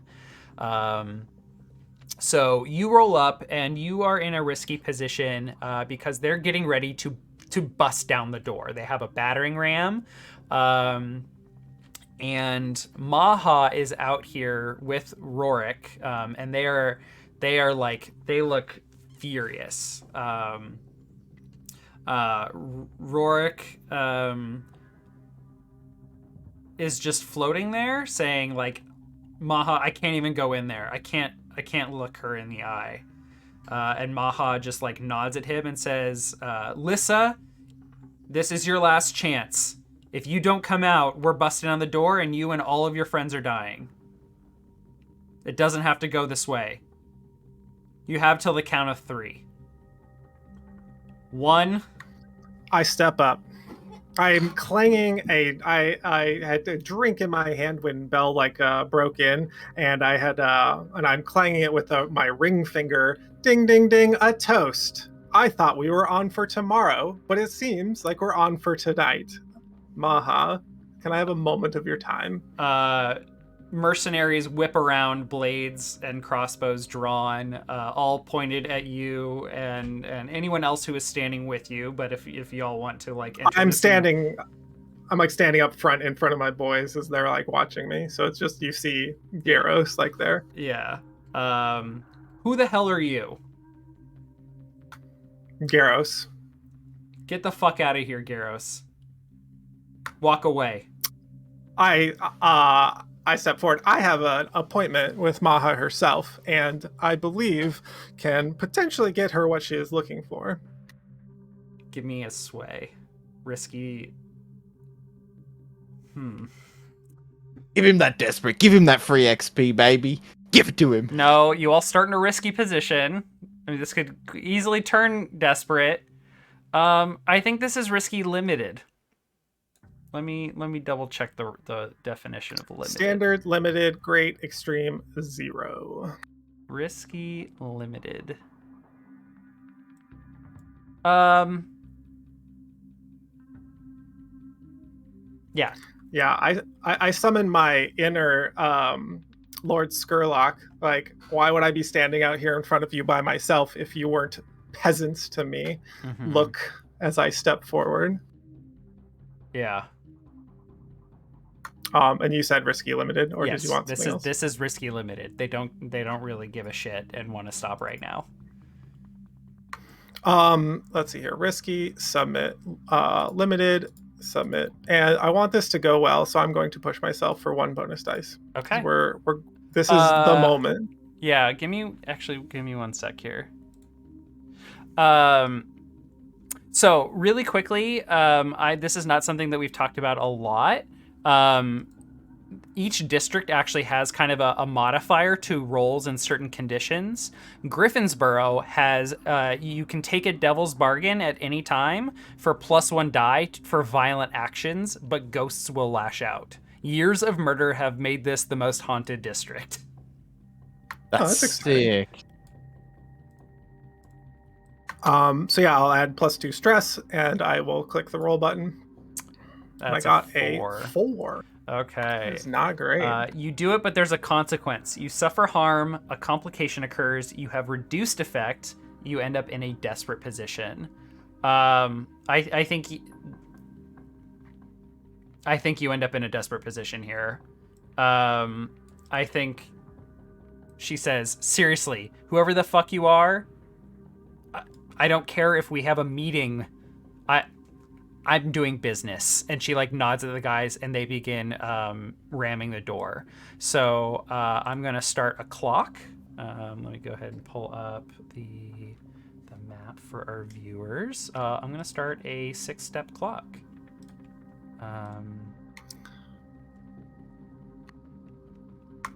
There's a lot of them. This is gonna be an 8-step clock. Oh, 8 steps. Okay.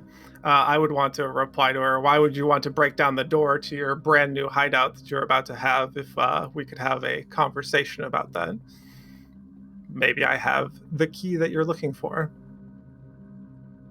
Let me put this on the token layer. So this is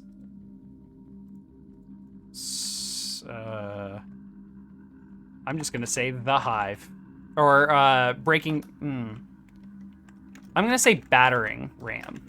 Is you're trying to get them to stop or to not break in.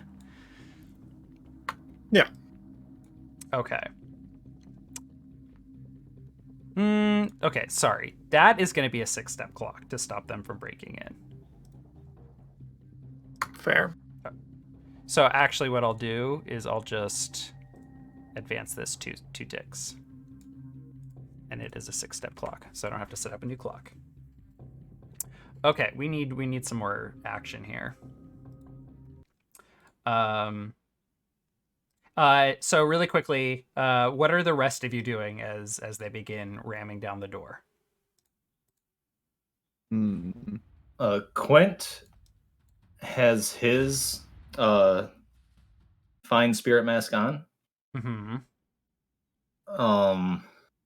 To describe what it looks like, it's like a traditional phantom mask. I can drop an image in chat, but it covers one eye completely, and then it goes over the other eye's brow, and painted in the space where his left eye would be is an eye, and at the center of it is a jewel.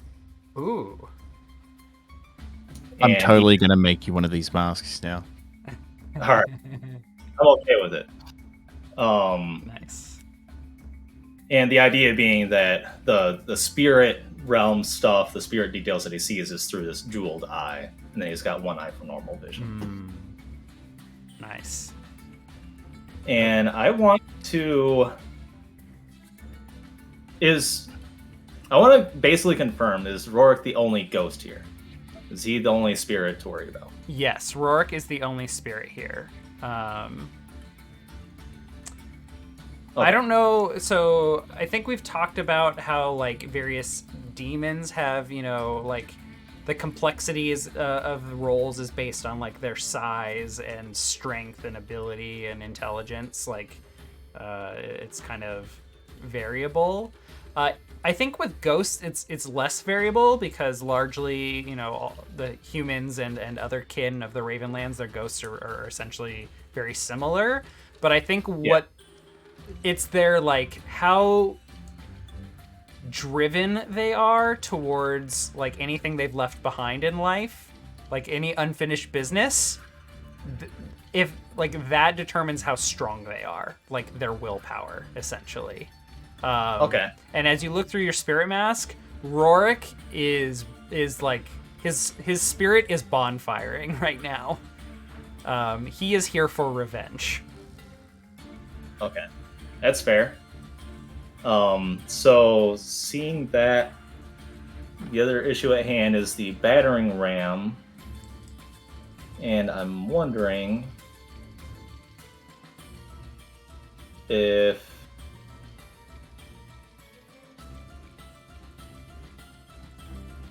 I'll call out. No, I think I'm just gonna do it. I'm going to push myself to unleash a stroke of lightning as a weapon, and the goal being to destroy the battering ram that they're using and get their attention. It's like, okay, then I'll stop what you're doing so my guy and you can have a talk. Maybe you'll listen to us next, kind of thing. All right. So we know that the city is perpetually covered in clouds. So I think we like very suddenly begin to hear rolling thunder building up.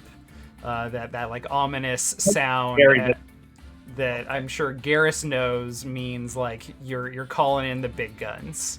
I do want to clench tightly to not flinch every time it happens. Yeah, like this thunder is probably his opportunity to like tell him don't do it if he wants to. I want you to do it. No, I want you to do it. Okay. I'm showing them that they're fucking with the wrong person. Right. Okay. So go ahead and unleash your lightning. I gave myself stress. Yes. And this will be an attune roll? Yeah, so Tempest, you can push yourself to do one of the following. Unleash a stroke of lightning as a weapon, summon a storm in your immediate vicinity. Those are the two things. So you're going to strike the battering ram with lightning.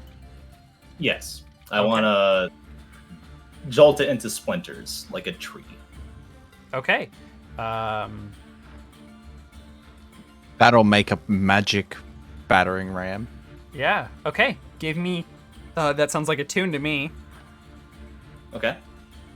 And this is a position? This is desperate. Okay. Their battering ram would be metal.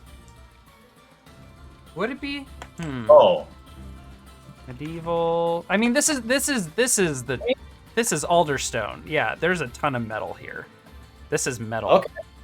So then it melts. If it would be too heavy to be all metal, it might be encased. It might be wood encased in metal. Yeah, just probably. Melt it though. Like lightning will melt it. I think this is gonna be. I mean, this is supernatural lightning. I think this is risky great, or desperate great. So you're already pushing yourself. So as part of that action, you get plus 1d. I think we determined that that's how that works. Like if you make a roll based on this, you get plus 1d. So you can also. Is this like a bargain thing to do violence? Yeah, this is also. Yeah, you can. Well, no, because if you push yourself. Yeah, it's you can on a roll. You can either push yourself or take a devil's bargain. Right. Okay. Well, fuck it. Do you want the devil's bargain? We could introduce some ghosts here. Due to it being the nature of this particular area. Yeah. Yeah, it could be pretty neat and dramatic. Yeah, you cast lightning and then a fuckload of ghosts will just show up. Yeah, I'll take the devil's bargain. Okay. All right. Then take plus 2d. Nice. All right. Crit incoming. I hope so. I fucking hope so. 2 5s. That's a 5. All right. You do it, but there's a consequence. You suffer severe harm. A serious complication occurs. But you have increased effect. So, you tick. This is. You tick this. I gave myself experience for resolve. Yes. 1, 2, 3, 4, 5. So I think that your lightning comes striking down and just like both electrifies the people holding it, so they become incapacitated, and the battering ram like kind of just melts through the middle, with wood like the core, a log or whatever, splintering out. There's still 1 or 2 of them that like just start like getting back up and like pick up what's left of this battering ram, and they just start pounding on the door, but it's like beginning to bend. Like the there's like a hinge basically in the middle of this battering ram now. A bit of it is and it's degrading. Yes. But unfortunately for you, ghosts are now like descending from the clouds above. Part of this is that some of them are like, "Oh, what's happening over here? Why is this lightning striking down? Oh, let's get violent." And then others are fleeing from the clouds, which was a place of respite for many ghosts, just hiding out and trying to stay out of trouble. And now there's lightning traveling through the clouds as you're invoking it, and so they are fleeing and seeing what's happening here. And they see you as the one channeling it.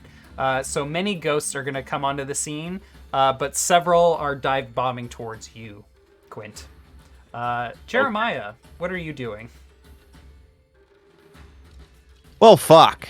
I'm not very good with ghosts, so I guess I'm really just waiting to see if the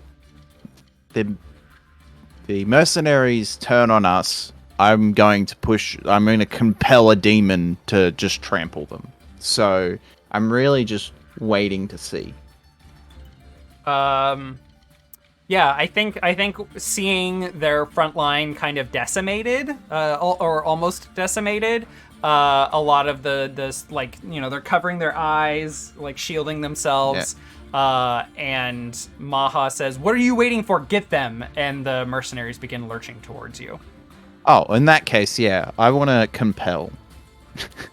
Okay. How do I ping my compel? If you hit the bell symbol. Yeah. Yeah. So. You can attune to the demon field to force a bound demon. Attune to the demon field is really, I think, just the. Yeah, we need to change that. That just means like use your control over demon. A bound demon to appear and obey a command you give it. You are not supernaturally terrified by a demon you summon. I mean, I don't think people are terrified by demons at this point unless they are like a lay person who's being attacked by one, because demons are a very big part of this world, or this city in particular. So you have a demon with you. What demon I was do you going have with you? to compel one of the cart demons. So one of the oxen, the big strong ones. Oh, okay, nice. Because I didn't think bringing a demon without a body would be a good idea. So like it's more compelling one of the work demons to just break free and do what I want it to do. Yeah. Okay. I'm gonna borrow your Pokemon for a minute. Okay. So not all of the demons are the same. I think this particular one looks like it is a Hydra camel. It is a camel with 3 heads. Fuck yeah! Give me that Hydra camel. But it is a reptile. But it is camel in shape, reptile in skin, and has 3 heads like a Hydra. That is sick. Yep, I want it to attack them. Yeah, so like waiting around the corner is your chauffeur. And you just like take command of his demon. He's like, "What are you doing?" Give me your attune. So many attune rolls in our game. All right, give me a position, please. This is going to be. This is desperate. Y'all are in a desperate position as the effect. No, you're in a risky position right now because you are not under threat. No. You're okay. Yep. So I need to make a new clock, and that is the hive or mercenaries. So I'm gonna set this to 0, and we'll have an 8-step clock for mercenaries. Okay. Standard, limited, great, extreme, or 0? This will be risky standard. Perfect. Do I get any bonus die? Is anyone helping? Are you pushing yourself, or would you like to take the devil's bargain? What's the devil's bargain for this one? More ghosts. So more ghosts will focus you, since there are ghosts dive bombing. Quint is in a desperate position because some of the ghosts are focusing him. If you take the +1d for the devil's bargain, ghosts will focus you. Or I can give you a different devil's bargain if you like. No, that's fine. I think I'll just take the standard roll. This is 3 die roll. I'm going to take it. Okay. Come on, 6s. A 5. That's a 5.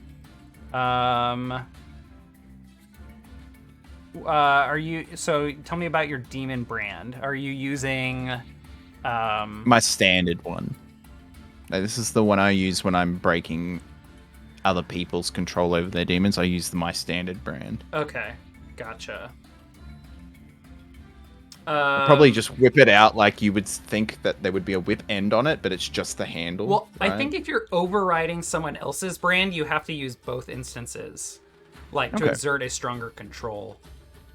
Okay, so then I'd have one in both hands. There you go. Okay. So this is the only demon you get on the, right now. Yep. Okay. So that is a risky 5. You do it, but there's a consequence. You suffer harm. A complication occurs. You have reduced effect. You end up in a desperate position. I think that the camel hydra charges in and takes out quite a few of the mercenaries that are charging your way. There are a lot of them. So with a 5, you make 2 ticks progress. But a couple of the mercenaries close with you and slash at you, giving you a level 2 harm. I took armor. How does armor work? Yes. So for each point of armor that you spend, I think, do you have heavy armor? Yeah. How does that work? Do I need to just click an extra box? So for the first 2 armor, well, actually, let me double check this because I might actually fuck this up. Let me look at armor here. Armor is on quite a few pages. I'm Ned Kellying this bitch. Ned Kelly? Who's that?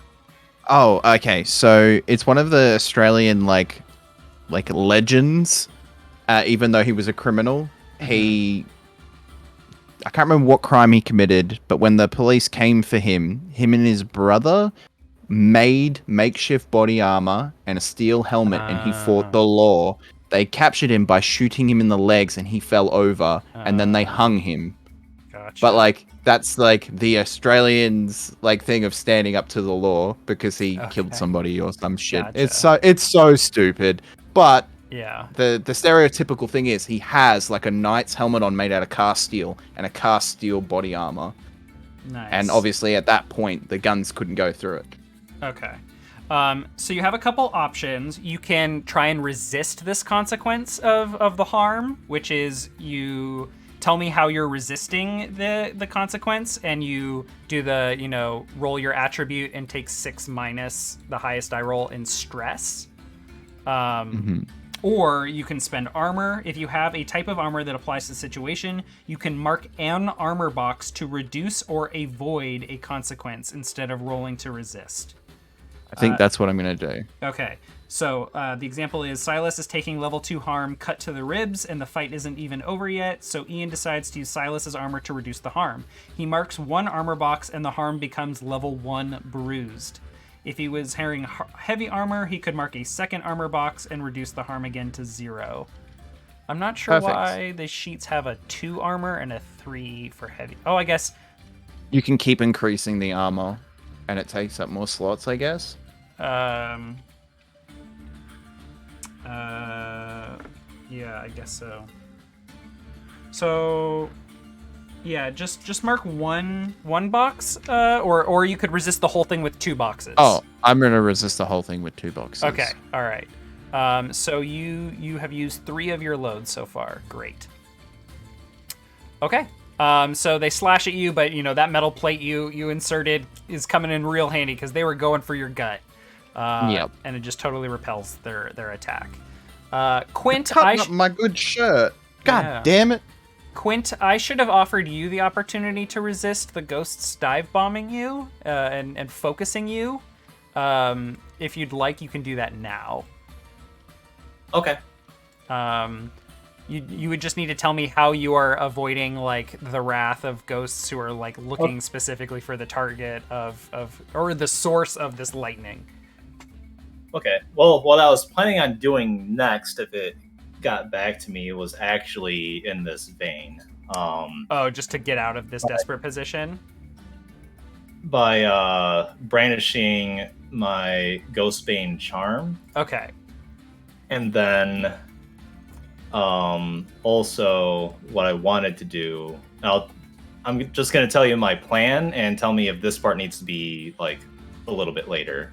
So that doesn't sound like a resistance to me. That sounds like an action to get out of the desperate position. Right. Okay. Once you're in it. So have a thought for you if you want to hear it.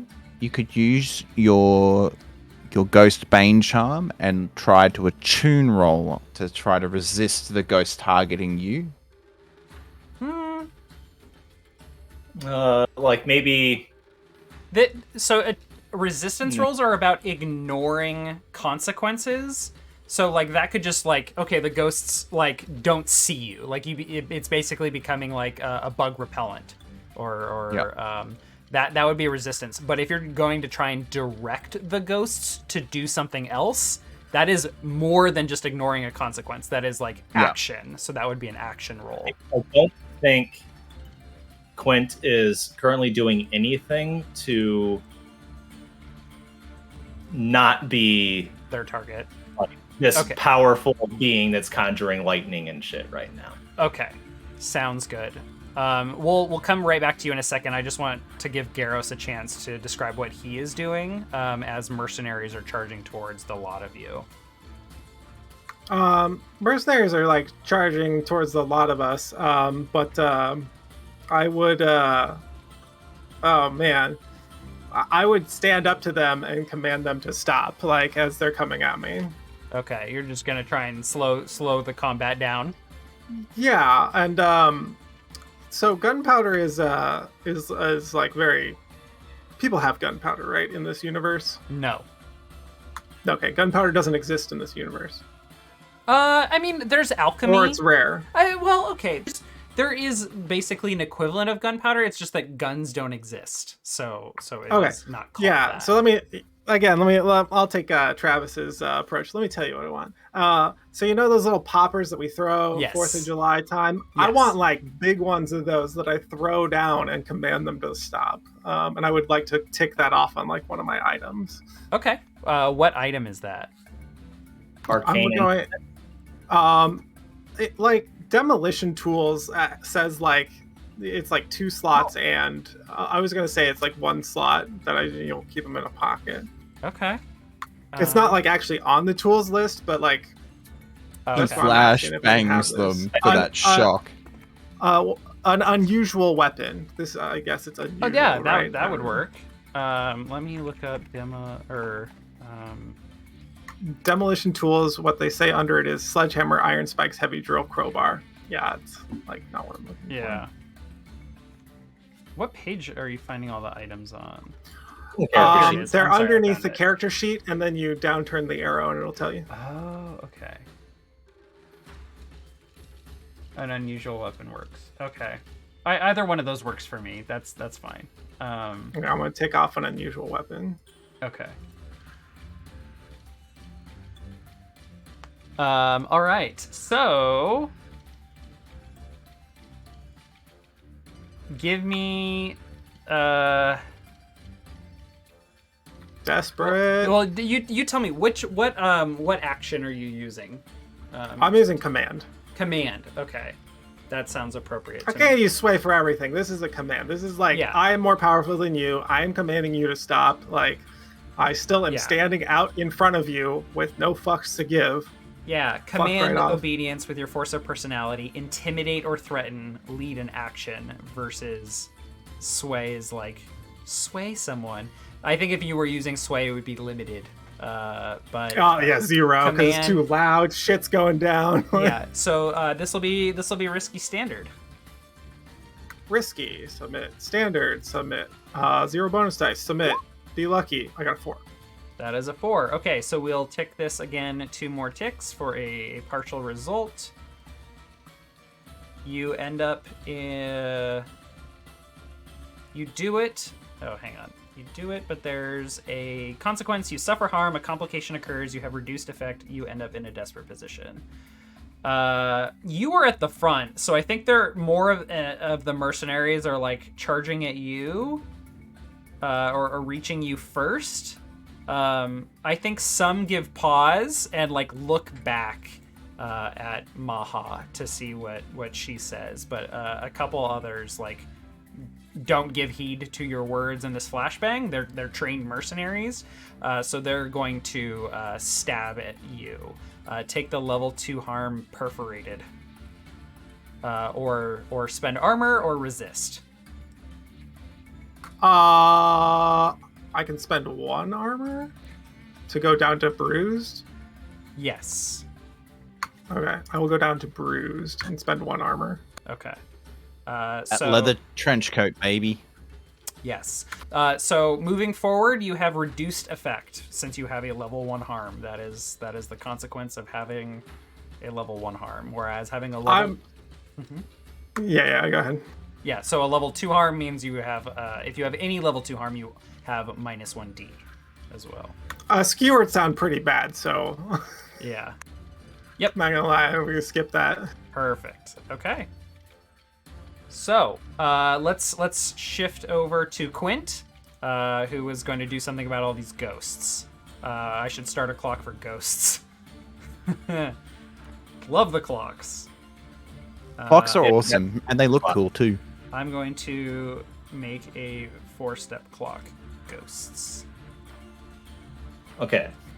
So, in one hand, like, Quint just called down lightning, and he's, like, brimming with energy.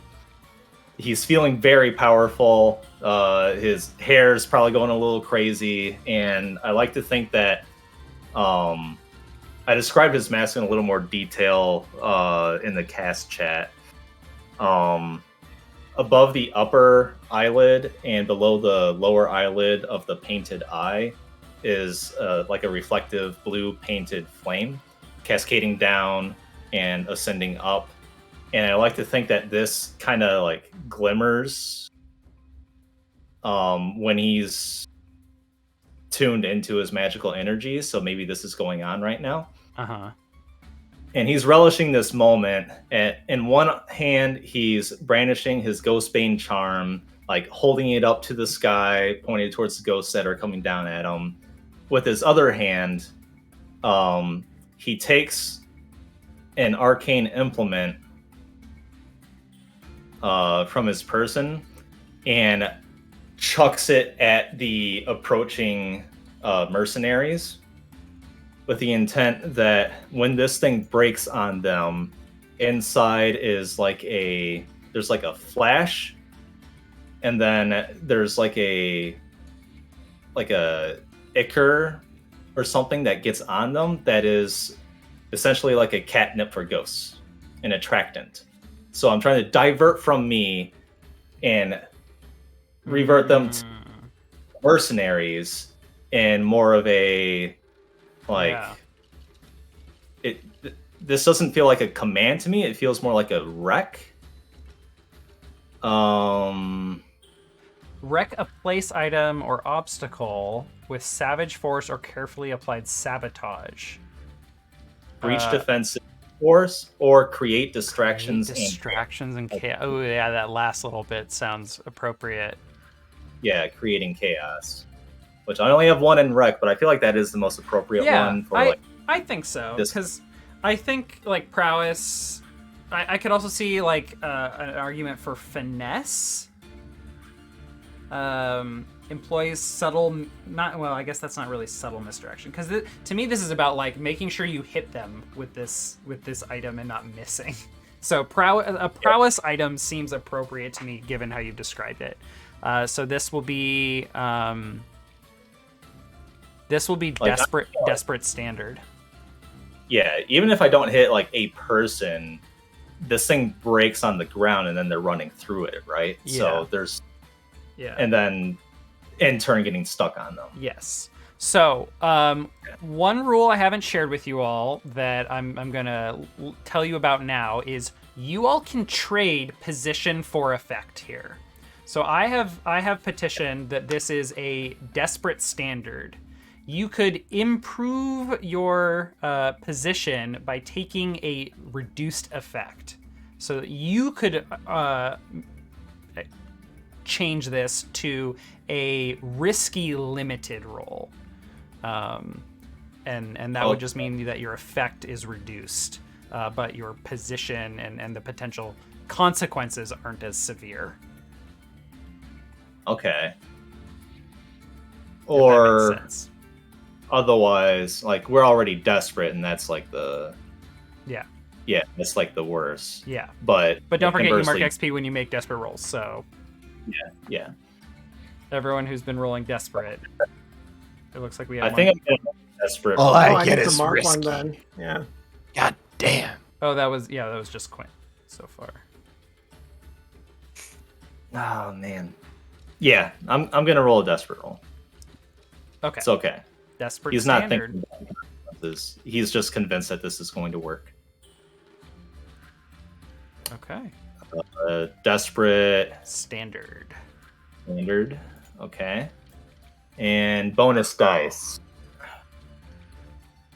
I don't see a way that anyone could assist me with this. Push yourself, son. Well, unless it's like Garrus's action is kind of assisting. There's like not really any. I'm like faced away from you. Yeah. I mean, I could be like, yeah, I get that guy, but like, it feels metagamey and bullshitty. Yeah. Okay. I was gonna say like maybe you like causing them to pause made it easier for me to hit the target that I wanted. Oh, yeah. They have taken a few of them have taken a moment to pause and look back. Okay, Garrus, are you gonna take one stress to help? Absolutely. We're cranking on that stress. Okay. Like maxing out. Okay. Cocaine and hookers for later. No, you just max it out and pass out right here. On top of that, what would the devil's bargain be?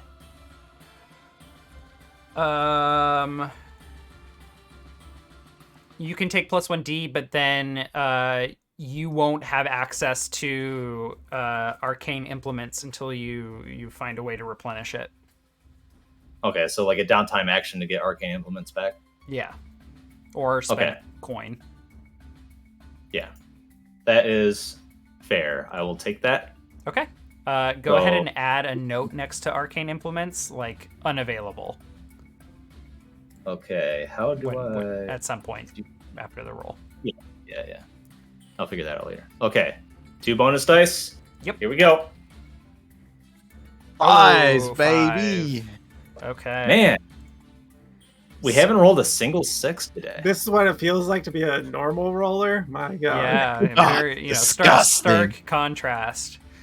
So you that's 2 ticks as quite a few of the ghosts start attacking mercenaries, which is going to also advance the mercenary clock by 1.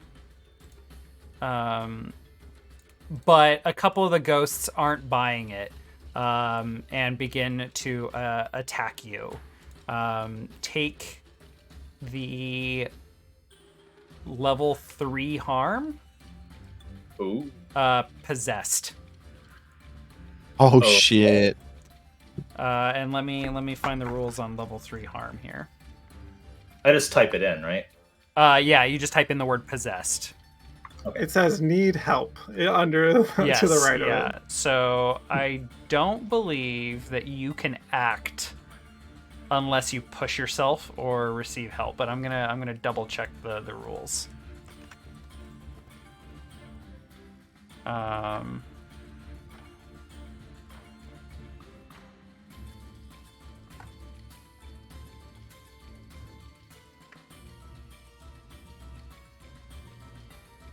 Where does it describe harm? Sorry, I'm having a hard time. I'm looking online as well and reading it, but it doesn't so much tell me. Yeah. The consequences represents a long-lasting debility. When you suffer harm, record specific injuries. If you suffer lesser harm, record on the bottom, moderate in the middle, severe on the top row. See examples of harm and the harm tracker below. So you could. I don't think you could use armor to reduce this because this is ghosts attacking you unless you have access to special armor. But you could also resist this. Roll that resist. Do it. I believe in you. How Want to being possessed?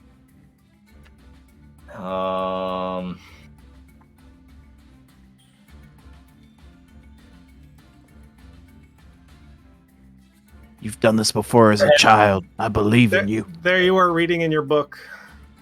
Perhaps when they're like right in his face, this is the moment where he swallows his pride a little bit. Instead of being the showman, he like tries to use like prowl to duck away from this main like forum into an alley or something. Like he flees the scene for a second to try to lose the tail of these couple of ghosts that he was not able to fool or distract. Okay. Divert. Yeah. Give me a prowess resist, please. You can just click the word prowess there. Oh, okay. So it's Prowess. 2d6 minus the highest die roll in stress. Now would be the time to roll the 6. I can do it. I believe in you. And did you mark XP in prowess for your desperate wreck? No. Yeah, definitely you. do that. Okay.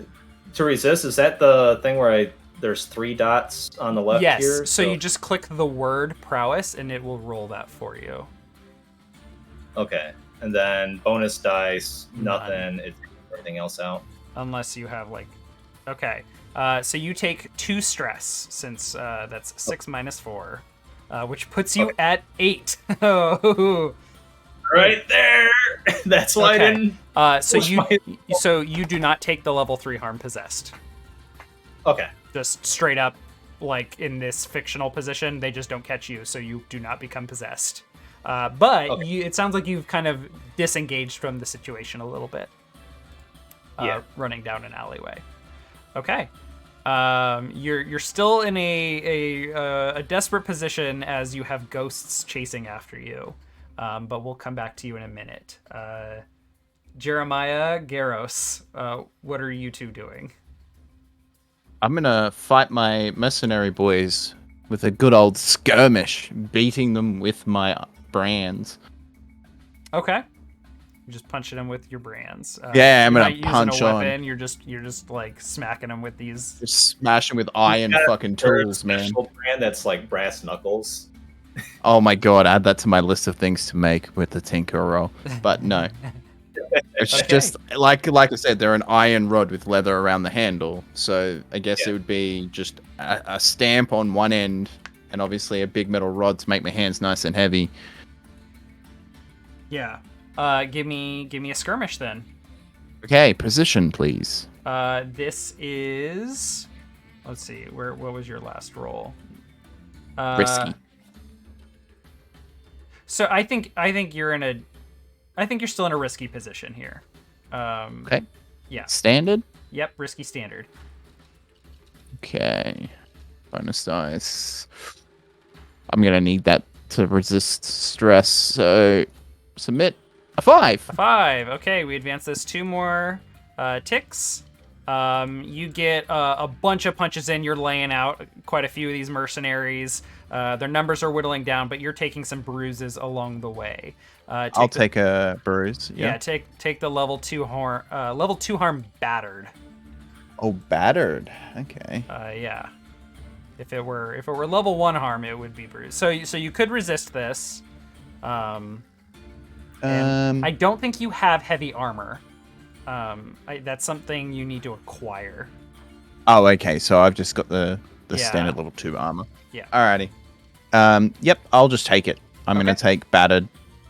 Garros, a number of the mercenaries are backing off, but you still have a couple in your face.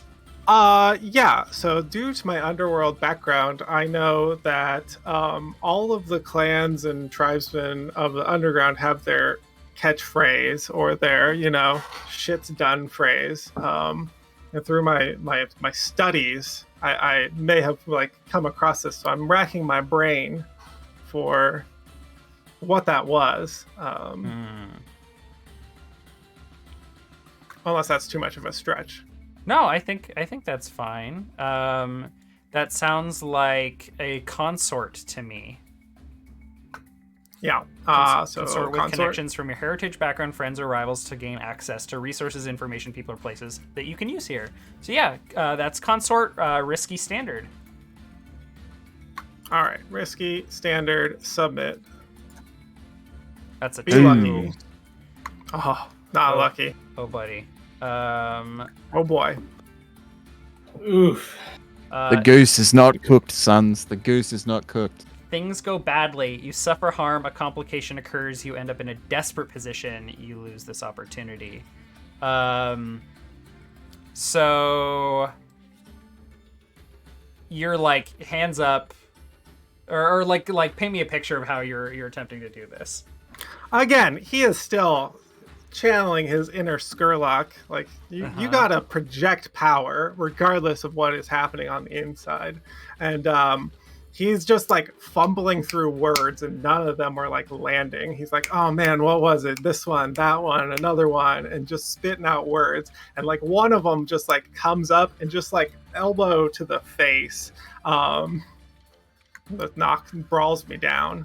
Yeah, I think they kick you to the ground and just begin, like, that's what they're doing. They're just kicking you on the ground. Pummeling begins. Yeah. Take the level 2 harm. Broken ribs. Can I use my last point of armor for -1? I'm already bruised. Yes, but... yeah. So instead, Cracked rib. Cracked ribs. Yes, exactly. Yeah. Well done. Great.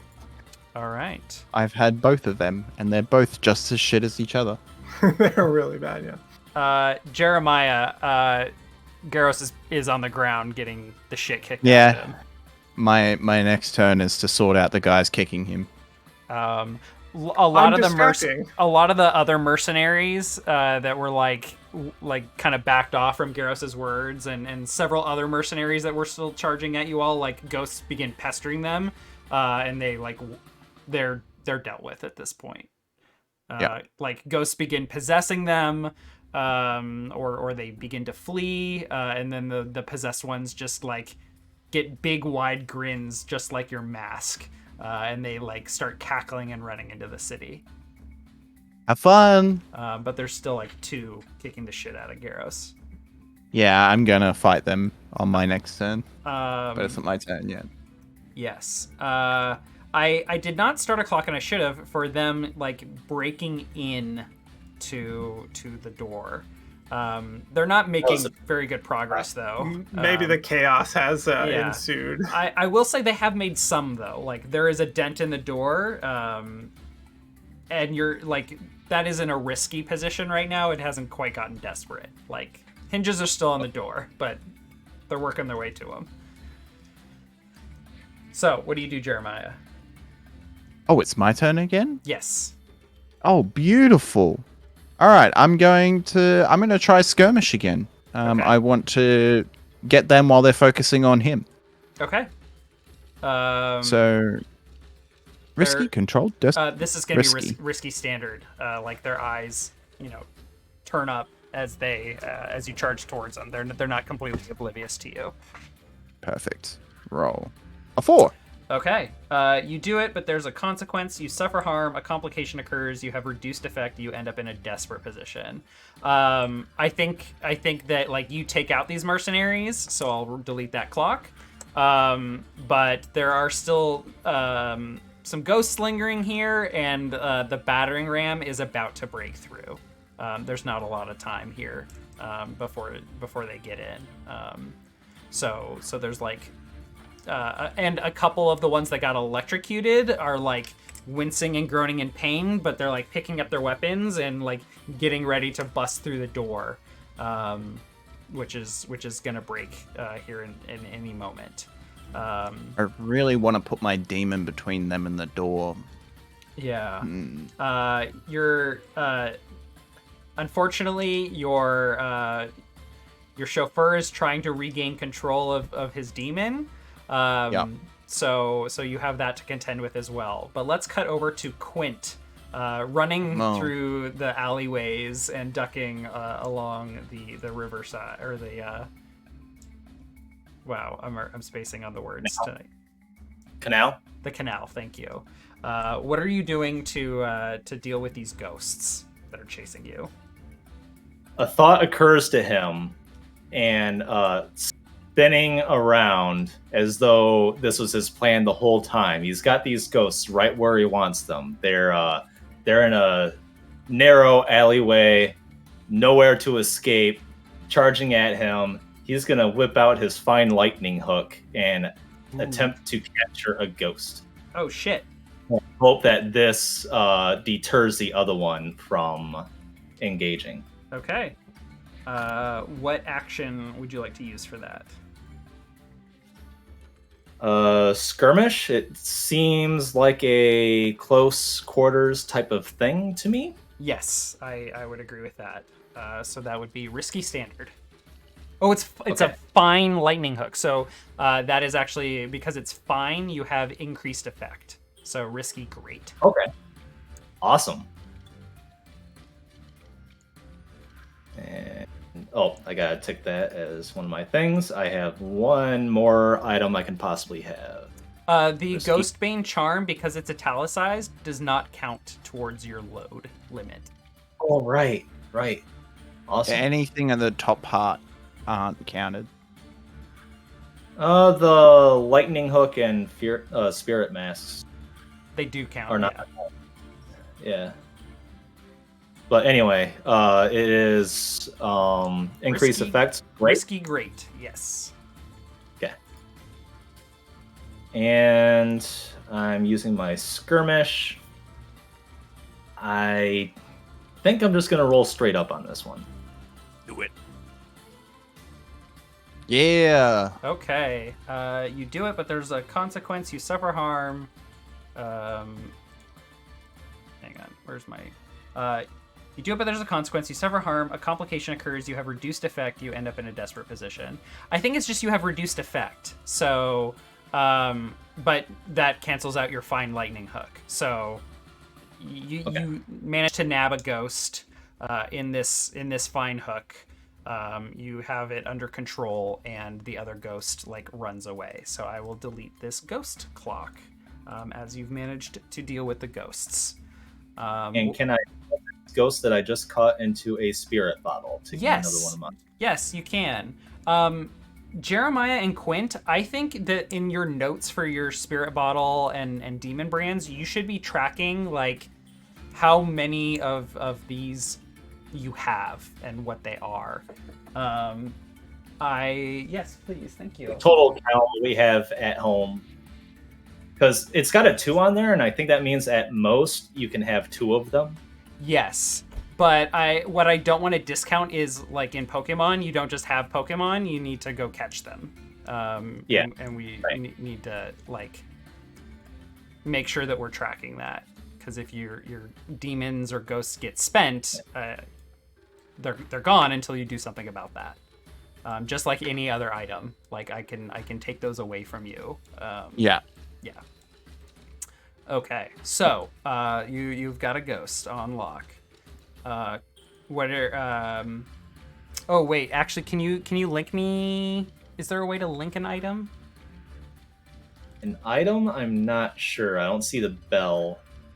Yeah, I don't either. So spirit bottle, an arcane device used to trap a spirit, a metal and crystalline cylinder the size of a loaf of bread. Can you just make me an attune? This is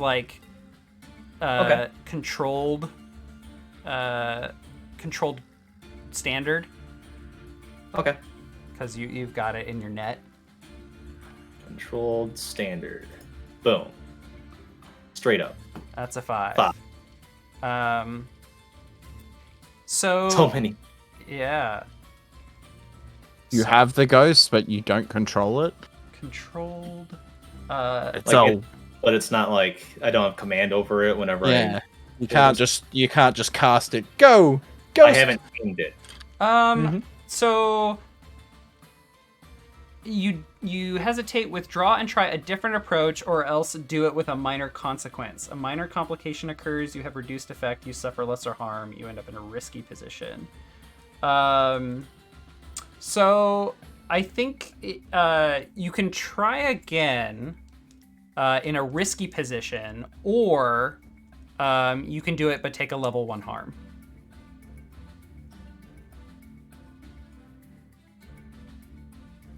It is frostburn. It is, yeah, basically. It's fighting back, and you're having a difficult time just come on, get in that bottle. And either we frame this as it begins to slip out of your net, but you go to try and just put it in the bottle, as it's kind of breaking free, or you like put your hand on it and like get a little freezer burn, shoving it in there. I think there's a more interesting story if I do a roll. Okay. Give me another attune. This will be risky standard, though. Yeah, risky standard. No bonus dice. That's Yay! a crit. Nails it. Nice.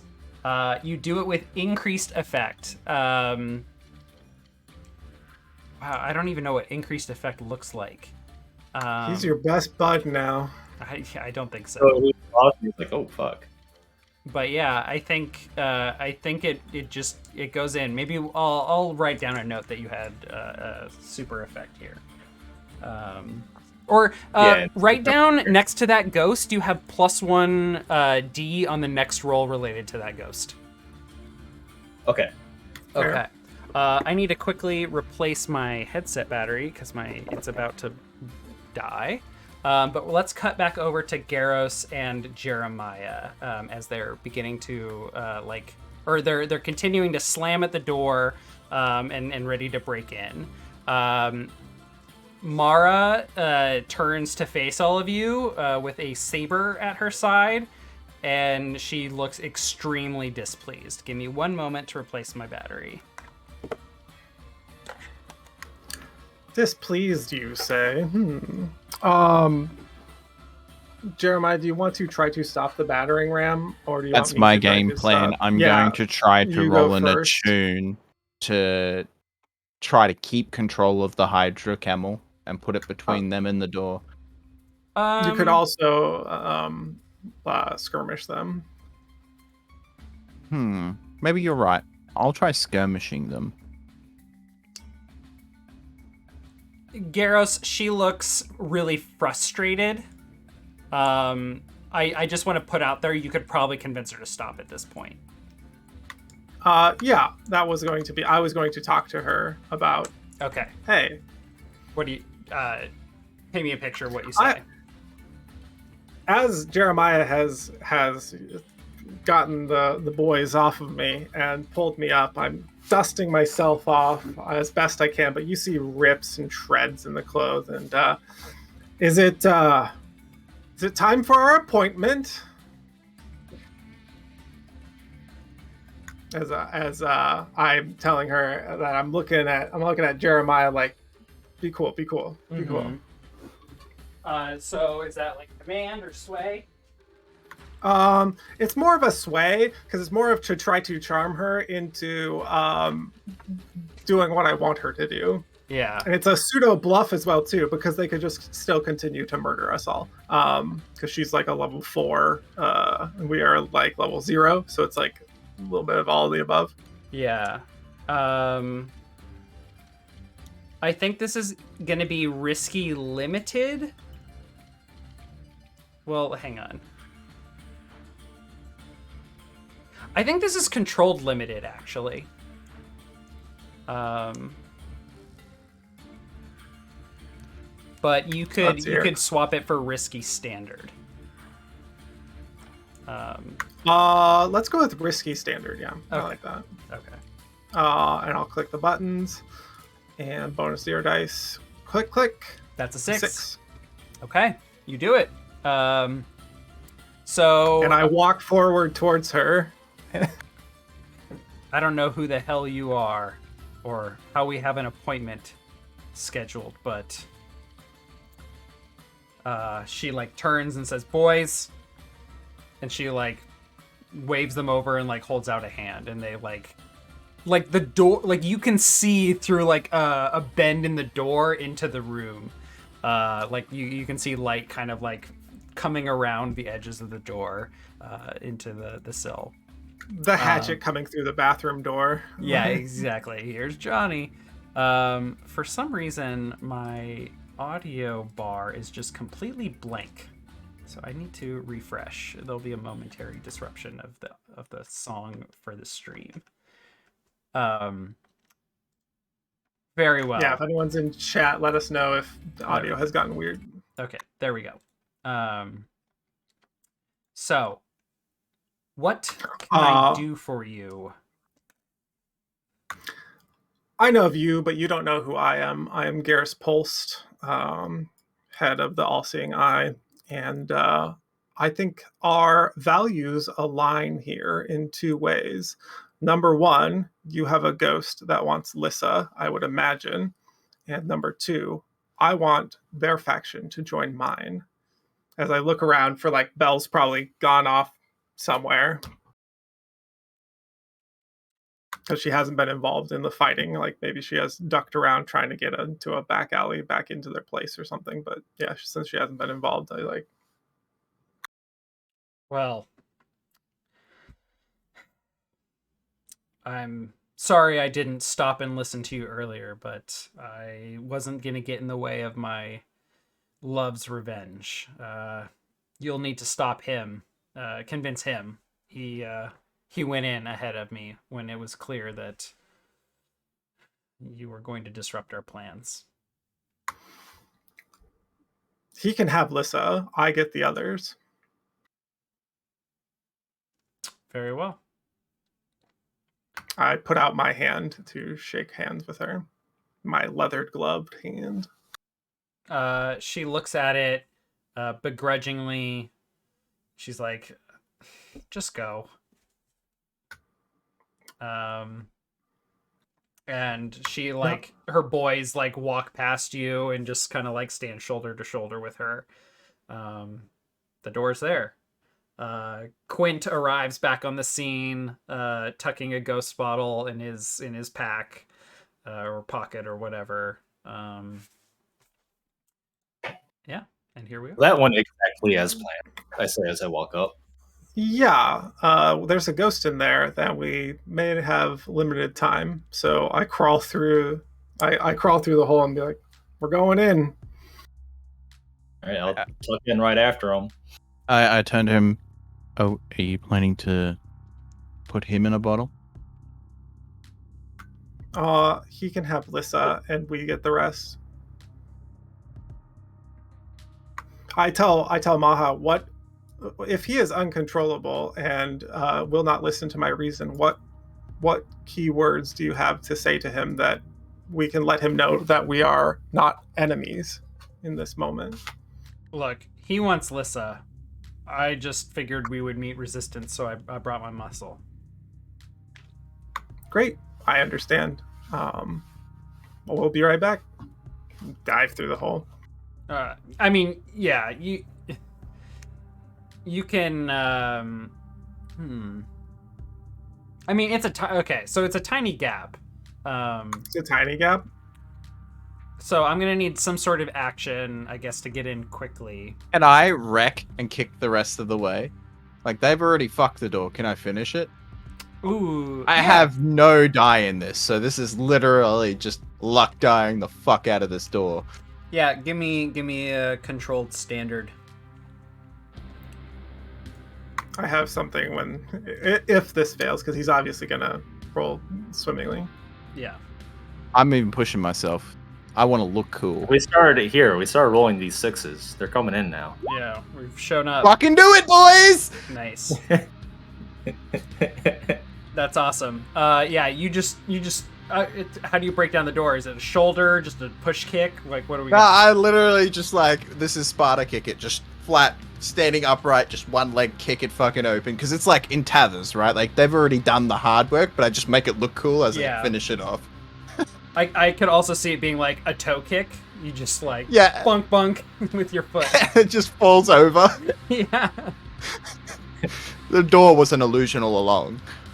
Ooh, this is too intense for what I wanted. Sorry. I just reach my arm in, and because I've been here before, I unlock it.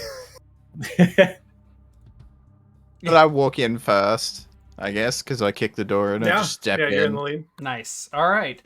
So you step in, and there the remaining Talon members are. They're kind of they've turned over tables. They've got weapons, crossbows loaded.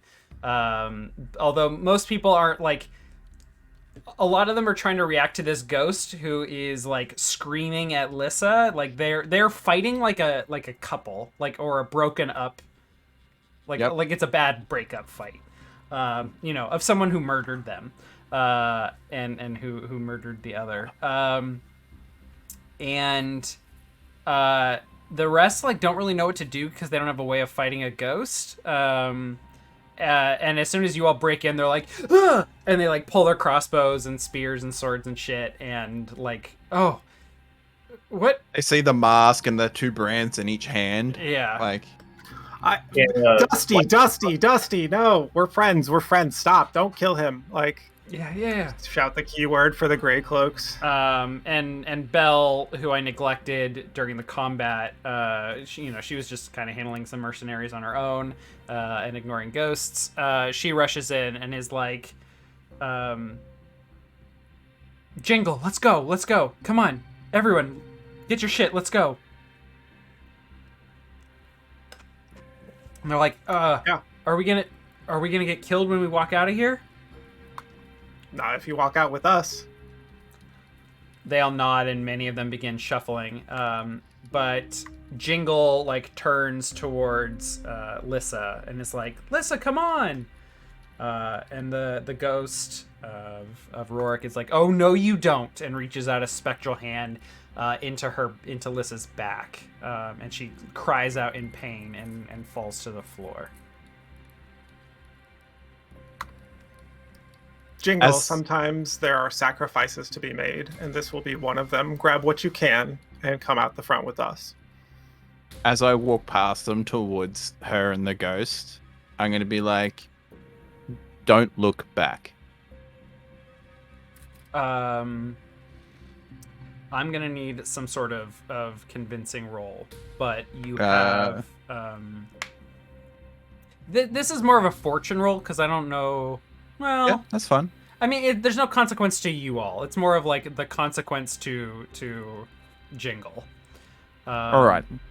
So command. You're ordering. What is? Yeah, I'm just like, don't look back. Yeah. Okay. Yeah. Give me a fortune roll. Command fortune. Yep. Yeah. Standard.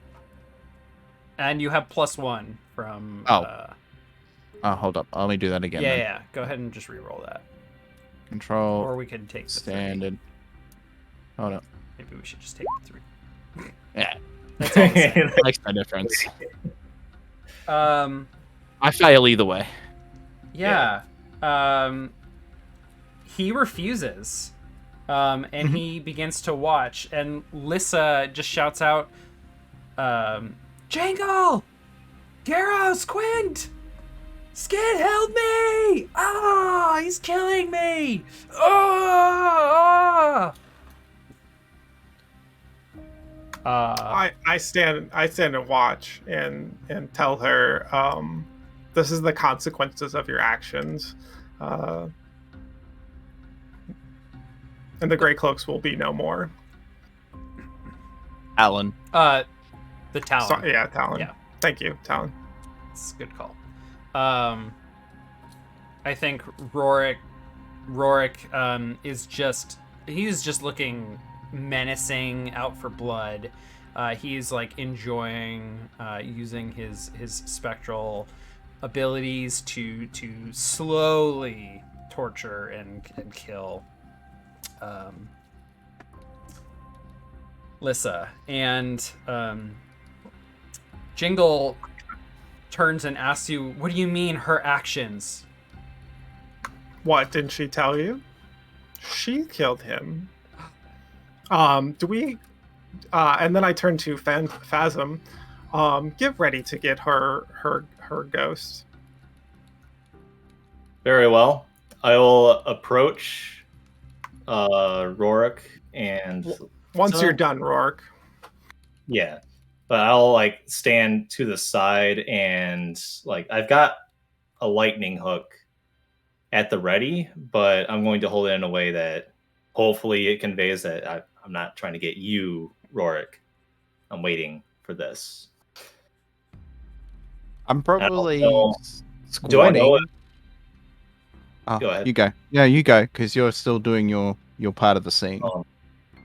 Do I know what to expect as far as like when a person dies, how long it takes for their ghost to appear. Is it going to be like an immediate thing, or is it case by case? It's days or weeks. Okay. Then I don't have the lightning hook brandish. Never seen a ghost kill somebody before, so I don't know. I don't know specifically what it looks like, but or why, but like I think that you can basically either. I think exorcism is possible in that interim period. Like that makes sense. Move the soul along. Yeah, last rites kind of deal. But I don't think you can capture it right away.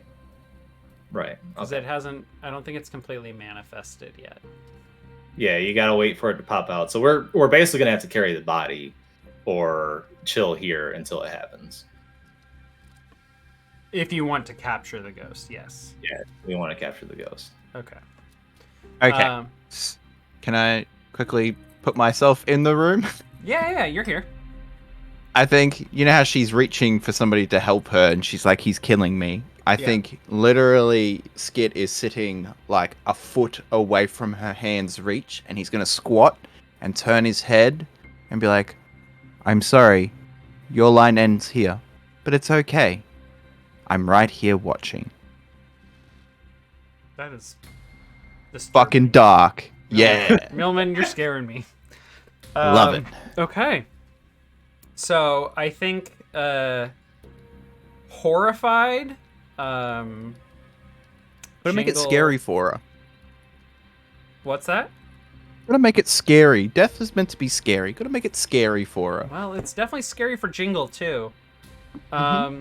Okay, so I don't think I want to sit in this scene describing how this goes, but yeah, I wanted to say I don't think my character would stand there and watch this, just matter of factly, and I would take Jingle, grab some things, and then walk out first, and be out front and have the rest of the scene talking to Maha if she was still there to talk to. Yeah. So I don't think the camera lingers in the room. I think it follows you and Jingle out.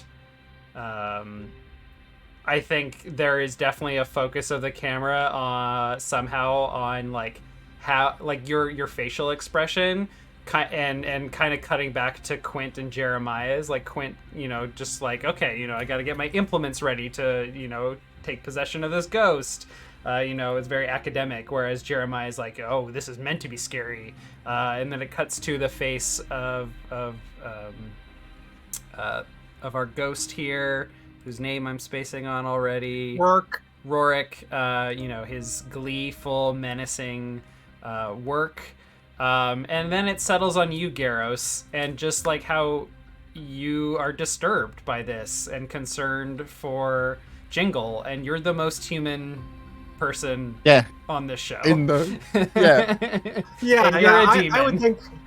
I would think that the camera is on Rourke's face, and as it pulls out down the hallway, it sees us walking with me walking with Jingle, and the other ones behind them with their goods that they have like procured while they're just gathering their stuff up briefly, and it keeps going out in front of us, and then it settles back on us out with Maha. Yeah, she's just got like her arms folded. Her boys are like licking their wounds essentially, and she just gives you a nod. And then, do you have anything you want to say to Jingle out here? Oh, I have things that I want to say to her and to the Talon. As a token of goodwill to to the Hive. Once we have made sure that she doesn't come back and haunt this place, it is yours. I will take these Talon members, and they will be my crew. And we shall see each other another time, but no hard feelings for before.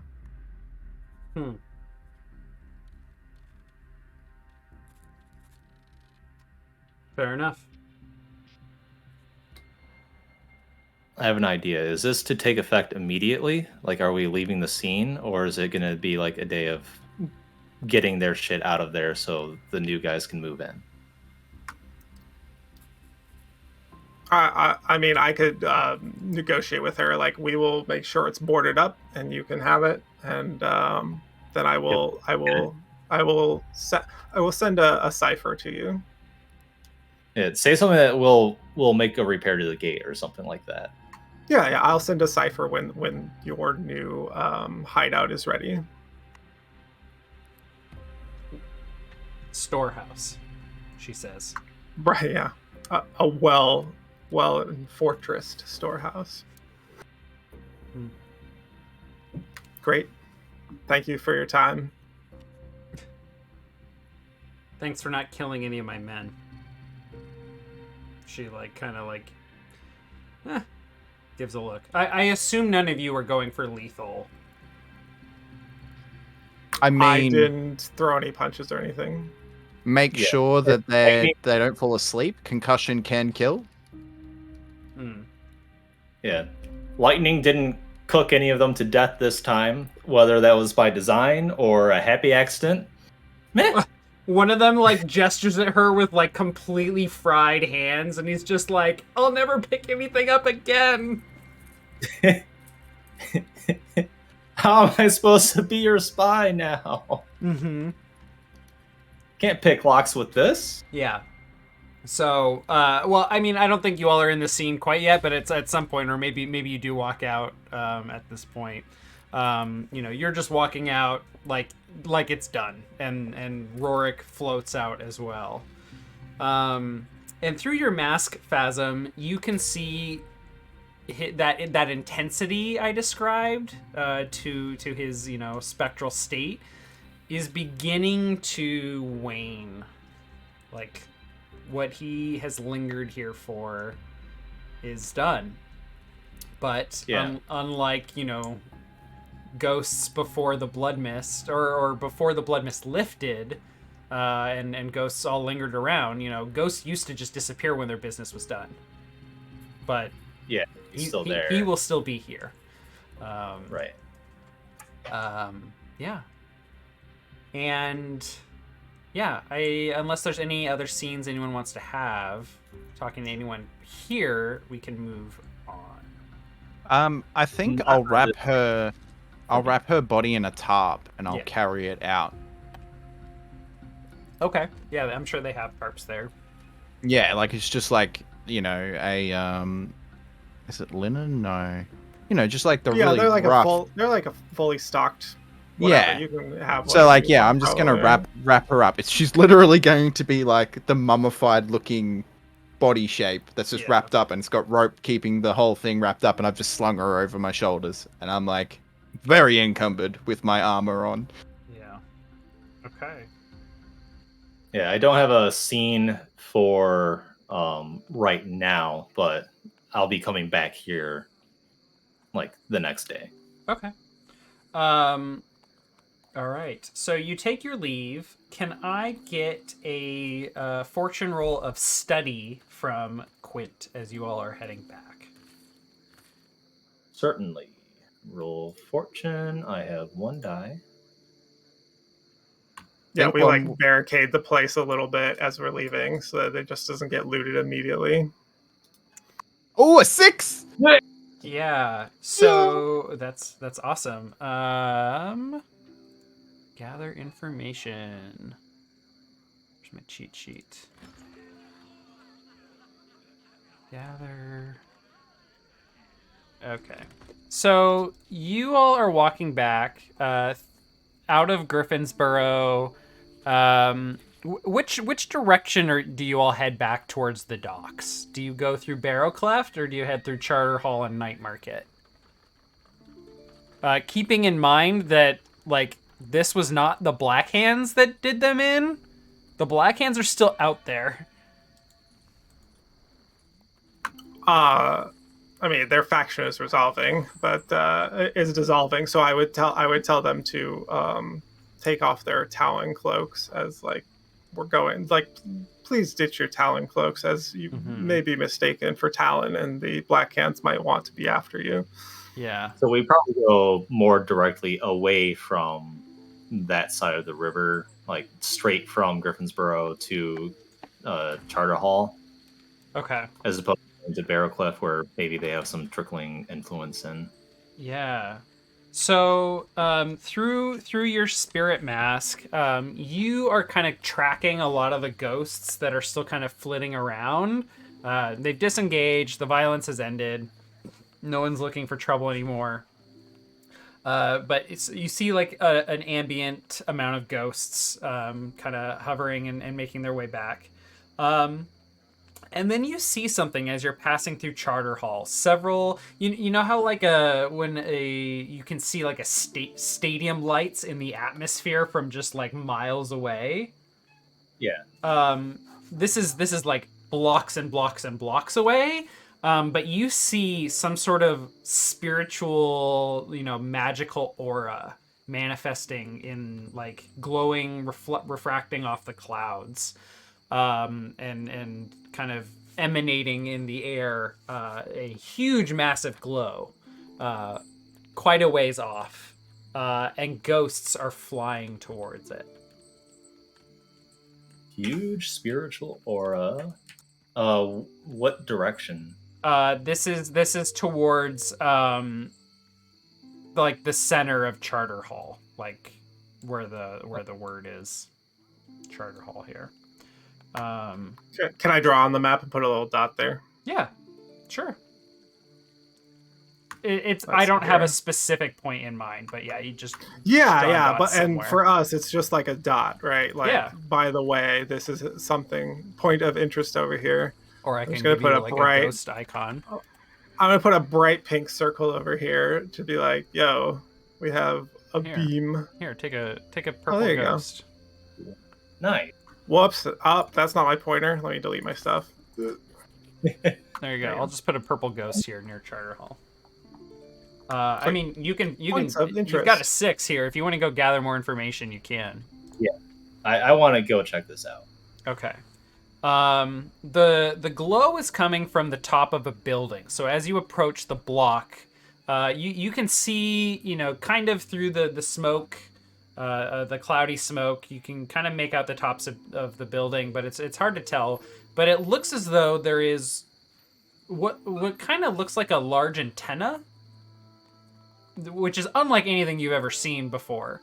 Antennas are not a thing here. Not for lightning, not capturing lightning, not for, radio signals, definitely.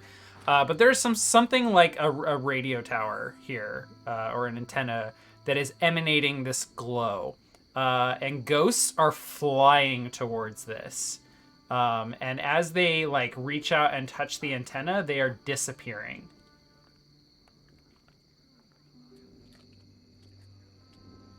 Huh. Can I... What's about the base of this building? Is it fortified? Is it... What are the markings of the building? Yeah, let me look at my notes really quick to double check.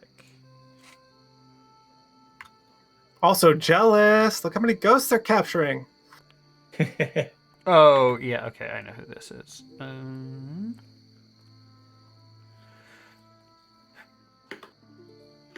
What are they? Oh, wrong sheet.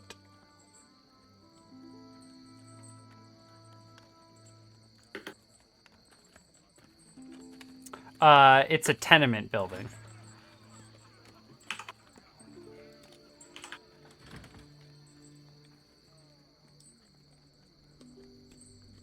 So, apartments.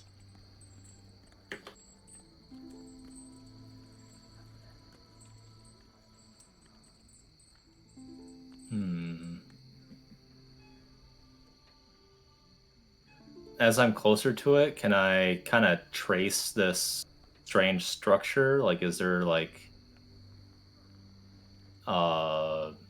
rods cascading down the side of the building from the top of this antenna? Are there rods cascading what? Yeah, like is it like a lightning rod goes all the way to the ground, and if you look at a building with a lightning rod on it, you can see like there's the and then no, it's only about, I'd say, like 8 feet tall. So you could make it out from like a block back, but as you approach, it's like almost impossible to actually see it from the base of the building. But you can still see the glow. No one else can. And I don't think there's only a few ghosts that. Well, no, they probably can't make out the ghosts because it's so dark and ghosts don't glow innately.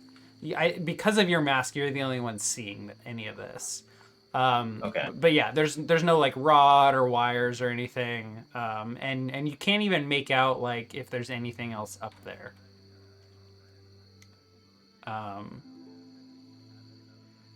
But yeah, if I keep pushing further with this, I feel like it turns into like a downtime activity or something. Yeah, I think that's kind of the limit of what you can gather here, because not long after you're like looking around the building, like the glow stops, and ghosts that were approaching it like kind of like pause and then start floating away. Okay. You might even try and like command a ghost to like come down and talk to you, and they're like, I'm not quite sure what happened there. I was flying along, and I suddenly became enamored, mesmerized, enchanted by this light. I lost track of myself for a while there. Did you free me? And like they have no idea. Like the ghosts don't seem to have any idea of what happened. Right. But like you might talk to more than one, and they all just kind of get like. It's basically they kind of got like mesmerized by some sort of light and drug towards it. And you look around the building. Maybe even you like make your way like through the building to the top, and it's gone. But the antenna is gone. But it would have taken you like 10 minutes probably or more to get up to the roof. So someone made an escape with this device. Interesting. Okay. Yeah. All right. So you make that mark on the map. Yeah, we have a mark on the map. So, you all make your way back to the docks the next day, and over the next few days, you explain, to the Talon, the remaining members anyway, what's going on. Give them a choice to join, or maybe you don't give them a choice if you're Jeremiah. Like when they were all there, it's like you will be joining us as we walk out. So maybe that's a very good, impression upon them that the Black Hands are out to get them. Yeah. Maybe this crazy lady's out to get them, but under us, they're safer. So maybe that weighs into like what they're thinking. Join us or else. Yeah. I think they're like largely, you've got Belle there with you, who's like going to help you make the case. They all trust her. She was second in command. And they all like, need to put food on the table. They need something to do. They need a job. So I think the only person who's going to have a hard time here is going to be Jingle, who literally like watched Jeremiah go, die, bitch, like suffer. I could help you, but I'm not gonna. And like, Jeremiah freaks him out. The rest of you will witness how uncomfortable Jeremiah makes him, and he is like very disinterested in working with you all after what he specifically witnessed. I mean, Belle witnessed it too, but Belle was like, Belle sees it differently. So. We can revisit that next time. I think I never remove my mask while Jingle is present, just because I refuse to let people know which one I am. Nice. They affiliate Skit with the mask. So I'm just like, don't go in my space. Yeah. And if you do, you wait, and I'll put my mask on. Yeah. Okay. Yeah. Was there any other like the you don't have to worry about their safe house, like that can all happen off screen. How much loot do they have? Give us the loot. Yeah. So they probably would have brought some money with them that they happily would have turned over to you. So let's start the end of session stuff, unless anyone had any other scenes they wanted before we kind of resolve the job. How much stash did their head have? Stash. Okay, let me find the. Before we do that real quick, yeah. The only thing I had in mind was Quint is going to go back and start carving these symbols in discrete locations. Nice. For his, Oh my god, you put it on the ceiling. Okay. And it's the size of the safe house. So I'm imagining their safe house. I'm just gonna draw it on the map. Was like, where did I imagine it? Like right here. I'm gonna need you to like draw me a pattern, like draw me like whatever the pattern for this is, and we can just start marking those on the map because I think that would be really fucking cool. Just knowing like what locations you've dropped that off, the pebbles, the good luck pebbles. Yeah, coins.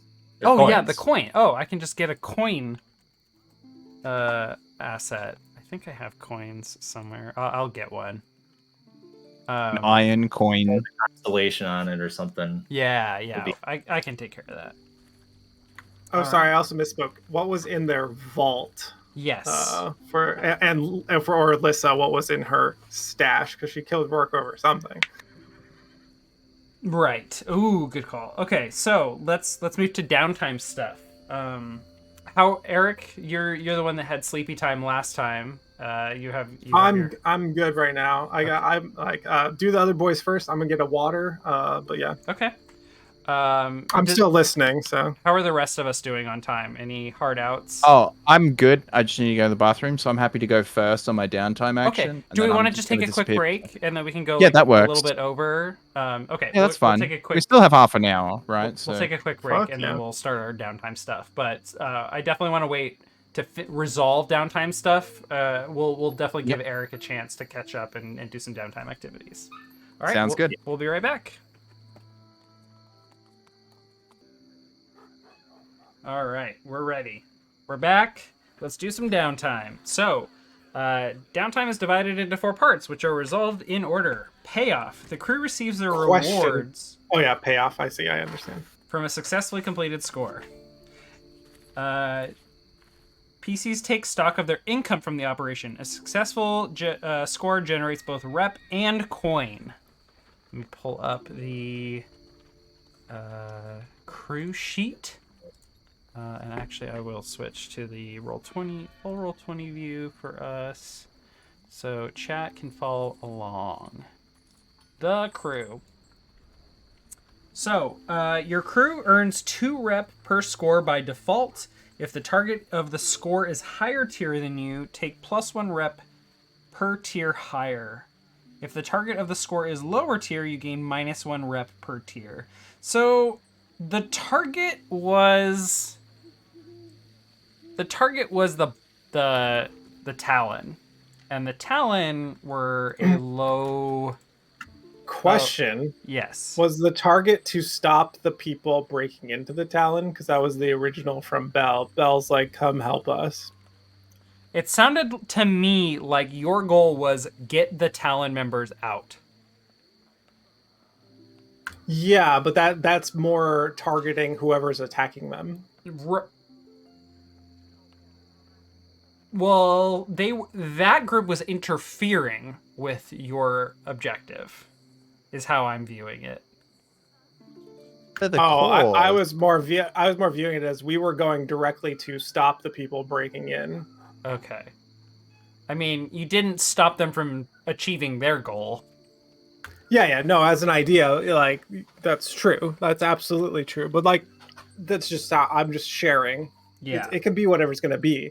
but it was like more of the idea of they're still above us in rep. Well, we're I think I still want, like, you all contended with a group that was significantly higher faction than you all, so I do want to generate, I think, 3 rep here.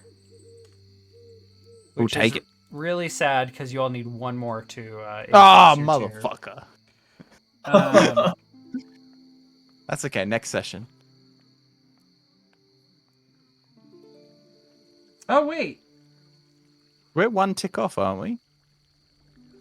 You know what? I think we're gonna do some time jumping here. Like this downtime is gonna be like a long period of time. Well, I don't know. That doesn't really work for what I have planned, because Lord Skurlock wants his demons now. Meow, damn it. Yeah, that's like all my downtime going towards. We might do just a major time jump and leave like a huge blank space at some point. Okay. All right, we'll just do 3 tier. Or 3 rep. Okay, the crew earns coin based on the nature of the operation and or the loot that they seized. So I think the payout here is a bit weird, because they're basically bringing over their vaults and their coin. So here's what I'm going to... Yes. Yeah, I have a question about that. Are they able to bring over things in their layer that would then give us another layer thing? Like loot can be more ambiguous in that way? Yeah. Oh, okay. I like that. Because we're stripping their hideout of like what it had or whatever, okay. Right? So does that do they bring their workshop with them? Yeah, let me look at the different crews and see what I might be able to offer. That's a really good idea. In terms of coin, though, here's what I'm gonna do. They were a tier 2 faction, so they had 6 in their stash and 2 in like liquid asset. So the crew sheet now has an accurate amount of money, Nice. which is 4 coin, which you all could each take 1 of, and 6 in the vault. I definitely am going to take 1. Oh, hold up. Yeah, me too. Okay. I don't know how that works, but let's just subtract all of the... Oh god. yeah, that's what I mean. Oh, it's weird. I don't like this. Oh, nah, no, me either. weird. I don't like We can that. just put it down on the notes here. I'm going to put down Well, I think it is all the same resource. Vaults is just in the middle of a job. I thought vault was like something different. I don't know. I've put it in the notes underneath clocks. If you look underneath clocks, I've added it to coin 4, vault 6. Yeah, stash is... This is like the group notes. But I think the vault is literally just, we can't get access. We can't spend all like 10 of our coin during a job. We can only spend 4 of it. Yeah, but it's like problematic because we want to split up coin or other things. So I put, is it not showing up yet? I don't know. But tell you what, on my screen, I have coin 4, vault 6. Here. So that's what, 10, that was 10 coin. Everyone just take 3 coin, and we're not going to deal with the crew having coin. Okay. Everyone take 3. I'm going to put 3 on Severian's sheet. Everyone has 3 coin. Plus 3 coin. So still the stash? What's that? That works? Yeah. I already have 3 coins, so what do I do after I hit the 4th? Do I go into stash? Yeah, put it in your stash. Okay. Okay. Most districts have crime bosses that expect smaller crews to pay a tithe from their scores. Ask the GM if there's a boss they should be paying that you should be paying. Subtract coin equal to your crew tier plus 1 when you pay a tithe to a boss or larger organization. I think our story is so we don't have to pay that. We pay to the dock workers, right? But like they do a lot for you. So like last time you paid them. Did we? Yeah. Yeah. Yeah. Like, all right. You all have a positive relationship with them because you both respect each other, and they do a lot of work for you, and you all like you basically tip them. Yeah, like so we should pay them out, right? You know what? I think they hear word about what's going on, and I think that on this particular payoff they let it slide. So let's not worry about it this time. Okay. We'll do heat. We'll do heat first, and then we'll get to XP. Okay. Alderstone is a city of prying eyes and informants, both living and ghostly. Anything you do might be witnessed, and there's always evidence left behind. To reflect this, your crew acquires heat as they commit crimes. After a score or conflict with an opponent, your crew takes heat according to the nature of the operation. 0 heat for smooth and quiet, low exposure. 2 for contained, standard exposure. 4, loud and chaotic.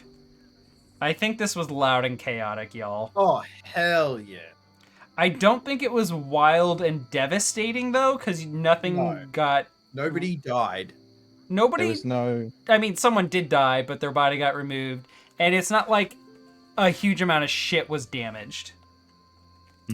It looks like 2 gangs were fighting. Yeah. Like... Add heat for a high-profile or well-connected target. Add heat if it happened on hostile turf. It did happen on hostile turf. Add 1 heat if you're at war with another faction. Not that I'm aware of. Add +2 heat if killing was involved, whether the crew did the killing or not. Bodies draw attention. You didn't leave the body, though, so I'm not going to mark that. Okay, so y'all are pretty high heat. Wait. Oh, yeah, you all have been reducing your heat. Very actively. That's correct. I rolled like a 6 for reducing heat. Yeah, y'all have been devoting a lot of downtime stuff to reducing heat, which I find very interesting. Okay, let's do XP, everyone. So, I'll do the crew XP first, really quick. At the end of each session, for each item below, mark 1 XP or 2 if the item occurred multiple times. Did you advance the agenda of your deity? No. Did you contend with challenges above your current station? Yes. We'll mark 1 XP. Did you bolster your crew's reputation or develop a new one? Yes. I'm going to mark 2 for that. Because you both fought a superior organization and absorbed a different one. Express the goals, drives, inner conflict, or essential nature of the crew. Yes. 4 XP. Sick. Nice. All right, let's look at Garros. So I believe we were marking XP for every desperate action, so I'm just going to ignore that. I did not have any I successfully did for desperate. Yes. I think you marked it. What's that? I went back and looked at the rolls. Yeah, like we can go back and look. Desperate action, mark XP. You don't have to succeed. That's correct. Oh, it's just. Oh, you don't have to succeed. No, just by nature. I thought you had to succeed. No, just being in a desperate position. So Quint. Yeah, you learn even more from your failures than you do from your successes in a lot of things. So yeah, I will go back and look and make sure because I've only been doing it on successes. I see Quint is having 2. If you had rolled while you were on the ground getting the shit kicked out of you, you would have been in a desperate position, but Jeremiah got you saved, out of it. Yeah. They were all like very close to being like desperate. Yeah. It's just that Quint was in a desperate position because he had both mercenaries and ghosts on him. Yeah. It was bad. Like ghosts are dangerous, yo. Okay. Control. It all went perfectly to plan. That's right. Okay, so Garros, did you address a challenge with deception or influence? You did. Mark XP. Walk right into the face of danger. Yeah. And for these, you can mark them either in your playbook or in Insight, Prowess, or Resolve. I need that playbook. Yeah. Did you express your beliefs, drives, heritage, or background? Yeah. Through knowing the underworld and knowing of the hive in the first place. Yeah, I think I don't know. I'm really invested in this idea that like you as a demon, like demons are really just beings from other worlds. Like, you know, we could just replace the word demon with alien, and it would be just as appropriate. And I just like the idea of like portraying your character as coming from like is civilized and has morals and ethics.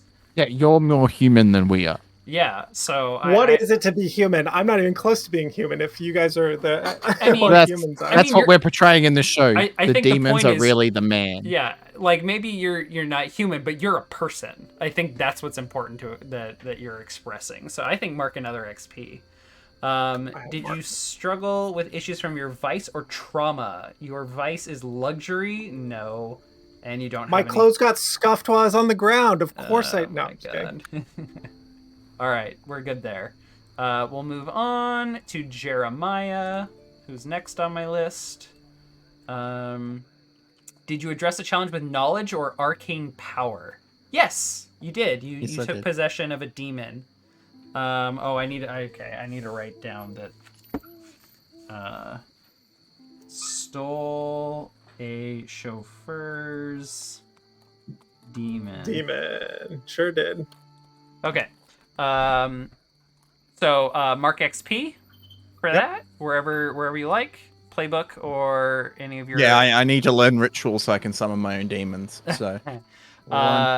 Did you express your beliefs, drives, heritage, or background? Yes, but not on the mission. Yeah, background. Take XP. I'll take it. And beliefs. You are fucking ruthless. Yeah. I'm getting to the point where I'm becoming a serial killer. Yeah. Yeah. Take another XP. Did you struggle with issues from your vice or trauma?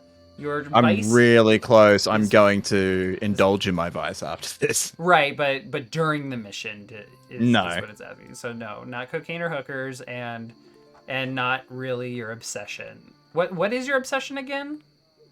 I think it's with demons. Like I want to make demons. Like that's my obsession at the moment. That's why I'm pushing for my playbook so that I can start focusing on that. They're like, oh, we can do this civilly, and I'm like, or I can put a demon in them. Yeah. Let's do Quint. Quint, did you address challenge with knowledge or arcane power? Yes. Mark 2 XP for ghost and lightning shit. We need to figure out where your lightning's coming from. Did you express your beliefs, drives, heritage, or background? I'm not sure. I was leaning towards... I don't think both of these would count towards this, but the fact that he allowed himself to become in a desperate situation because he got a little zealous with the feeling of the power that he was feeling. So I think that's kind of like struggling with an issue from his vice, which is occult, more so than expressing his beliefs. Is it like he's overconfident in himself? Yeah, like he's channeling arcane power. It's hard for him to realize the situation calls for him stopping that. Yeah. Like he did a little too far. So the other way I read this, like expressing beliefs and drives, is like, did you like further characterize like in a new way, like show us more of your character? And I think the answer is yes. So take XP for that. I think that like standing your ground in the face of ghosts flying at you is important. Did you struggle with issues from your vice or trauma? Your vice being weird. I mean, I think it's one and the same. I think it's the same thing that we marked XP for just a moment ago. Like right.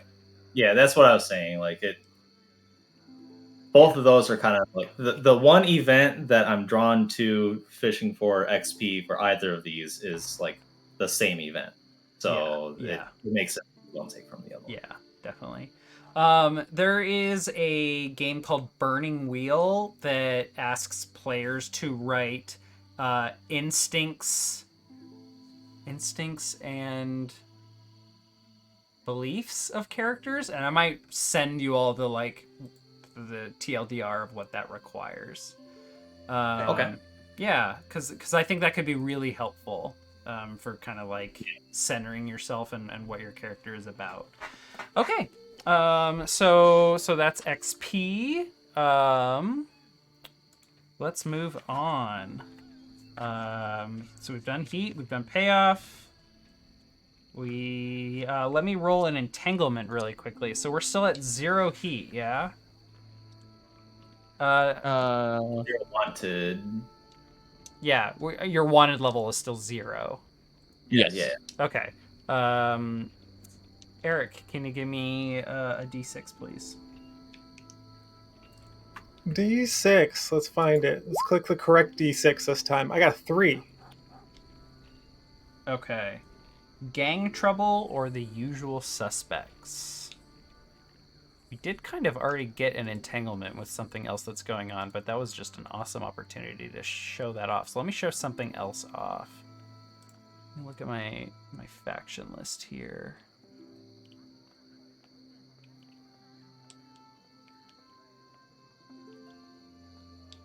You know what? Why don't we call it good here so I just have more time to think about this?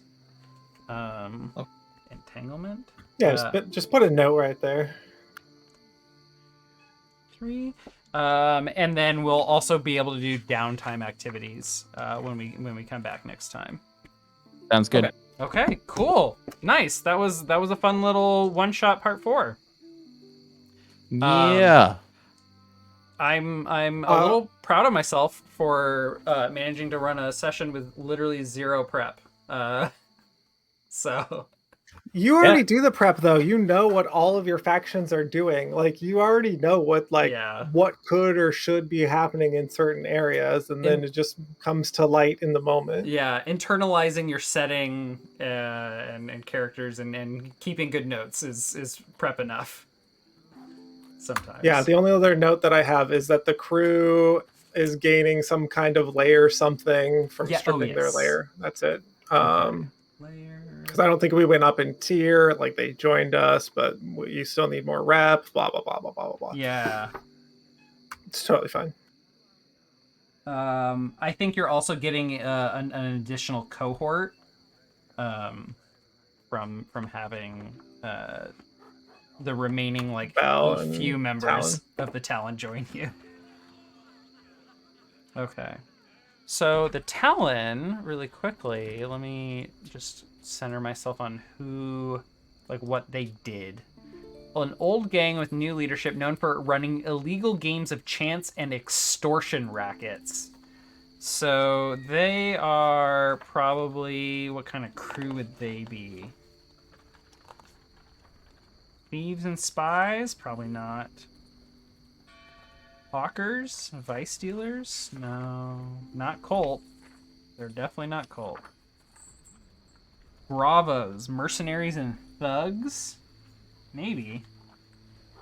Or smuggle? No, they're not smugglers. Yeah, they might be bravos. Mercenaries and thugs. Yeah. Okay. So you're gonna get something from the Bravos set. So they're starting upgrades. Oh, here we go. We'll just give you that. You all get an advancement in. Their starting upgrade is training prowess. Oh, perfect. Beautiful. I love it already. They bring knowledge with them. Yeah. Let's see here.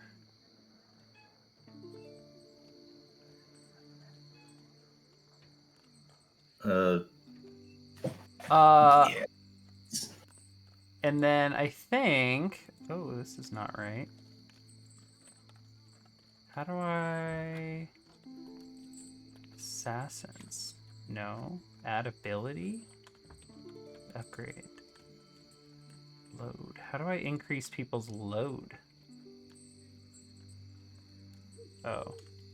To look at a character sheet. Oh, okay. So everyone go into your, like, the cogwheel in the top right corner. Oh wow, that has so much on it. Yeah, there's a lot. Go to your loads, 3, 5, and 6, and bump those up to 4, 6, 7.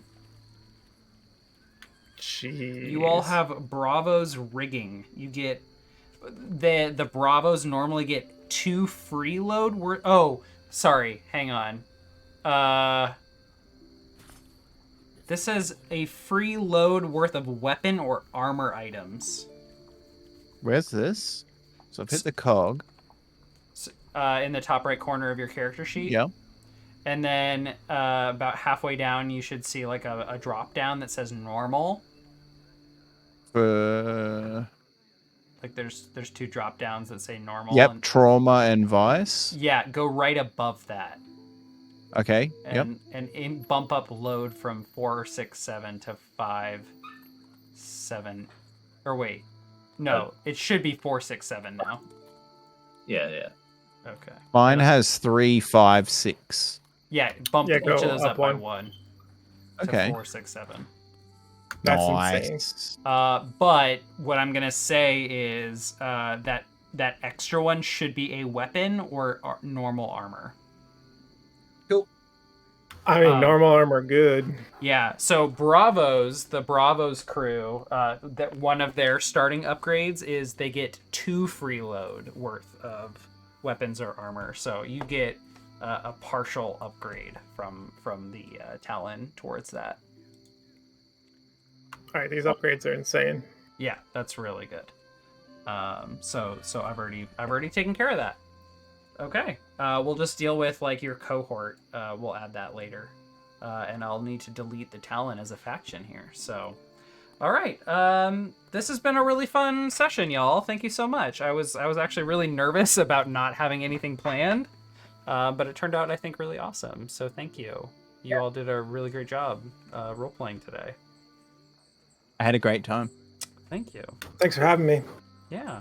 I'm ready for part 5 of the one shot. Part 5 of the one shot. Let's do it. I'll have to send out another doodle poll to figure out when we're going to do that next. I don't remember if we had any more availability in July that worked, so I'll send that out. Anyone have any plugs before we sign off for tonight? Just the usual. You'll catch me on Twitch. I'll be on again as always. I won't be doing a 20-hour stream this weekend. I'm trying to stick to that. Last weekend I just woke up and I was like, I'm just gonna play games, and then like 20 hours later people were like, are you still live? And I was like, why? And then I looked and it was like 19 and a half hours deep. Yeah. Rumble Roar's been playing a lot of The Witness, and he's definitely brought up multiple times like, I think Millman has bookended me on both sides. Yes, I literally I host him every time. I'm like, oh, I'm gonna take a break now, and he's live again, right? Like he started when I started, and then he's gone and started as I've ended again. And I'm like, I got you, homie. Here, have 70 people. It's fine. Nice. It's insane, but I'd love to see everybody there. I barely ever do. It's actually quite an empty room most of the time, but love seeing these. Yeah. Everybody pops in at some point. Everyone check out. Thanks, y'alls. Thank you for the dog treats, Travis. I'll get those to the doggos as soon as I sign off. You have my word. Any other plugs? No plugs on my end. Just keep watching this awesome channel. Thank you. If you will, please tell folks who you think would enjoy the content about us. We stream every Wednesday. My Dungeon World campaign set in the same fictional universe. We just got done with what I can only describe as a dinner party with the gods this last Wednesday. I had done like 3 hours of prep on. Oh yeah, y'all are going to the city of the dwarves. We'll visit them. I've got all the dwarves figured out, and then they were like, on the way, we want to stop and invite all the gods to come talk because we're sick of their bullshit. So I was role playing as like 5 different characters talking to each other. I need to go catch this VOD. Yeah, it was absolute insanity. I wasn't actually talking to myself. I required that the players talked between me talking as a character. I That's a great DM. Yeah. And they delivered though. Like, so I've asked people to do that before and they've had a hard time with it. They did a great job. It was a very long but very good scene. Definitely check it out. And otherwise, yeah, follow us on YouTube so you can catch the VODs afterwards. If you ever miss anything, come hit up the Discord. Let us know what you thought of the episode. Say hi and what you liked, and we'll see you there. Have a good night, everyone. We'll see you next time on Fable Table. Good night. Good night.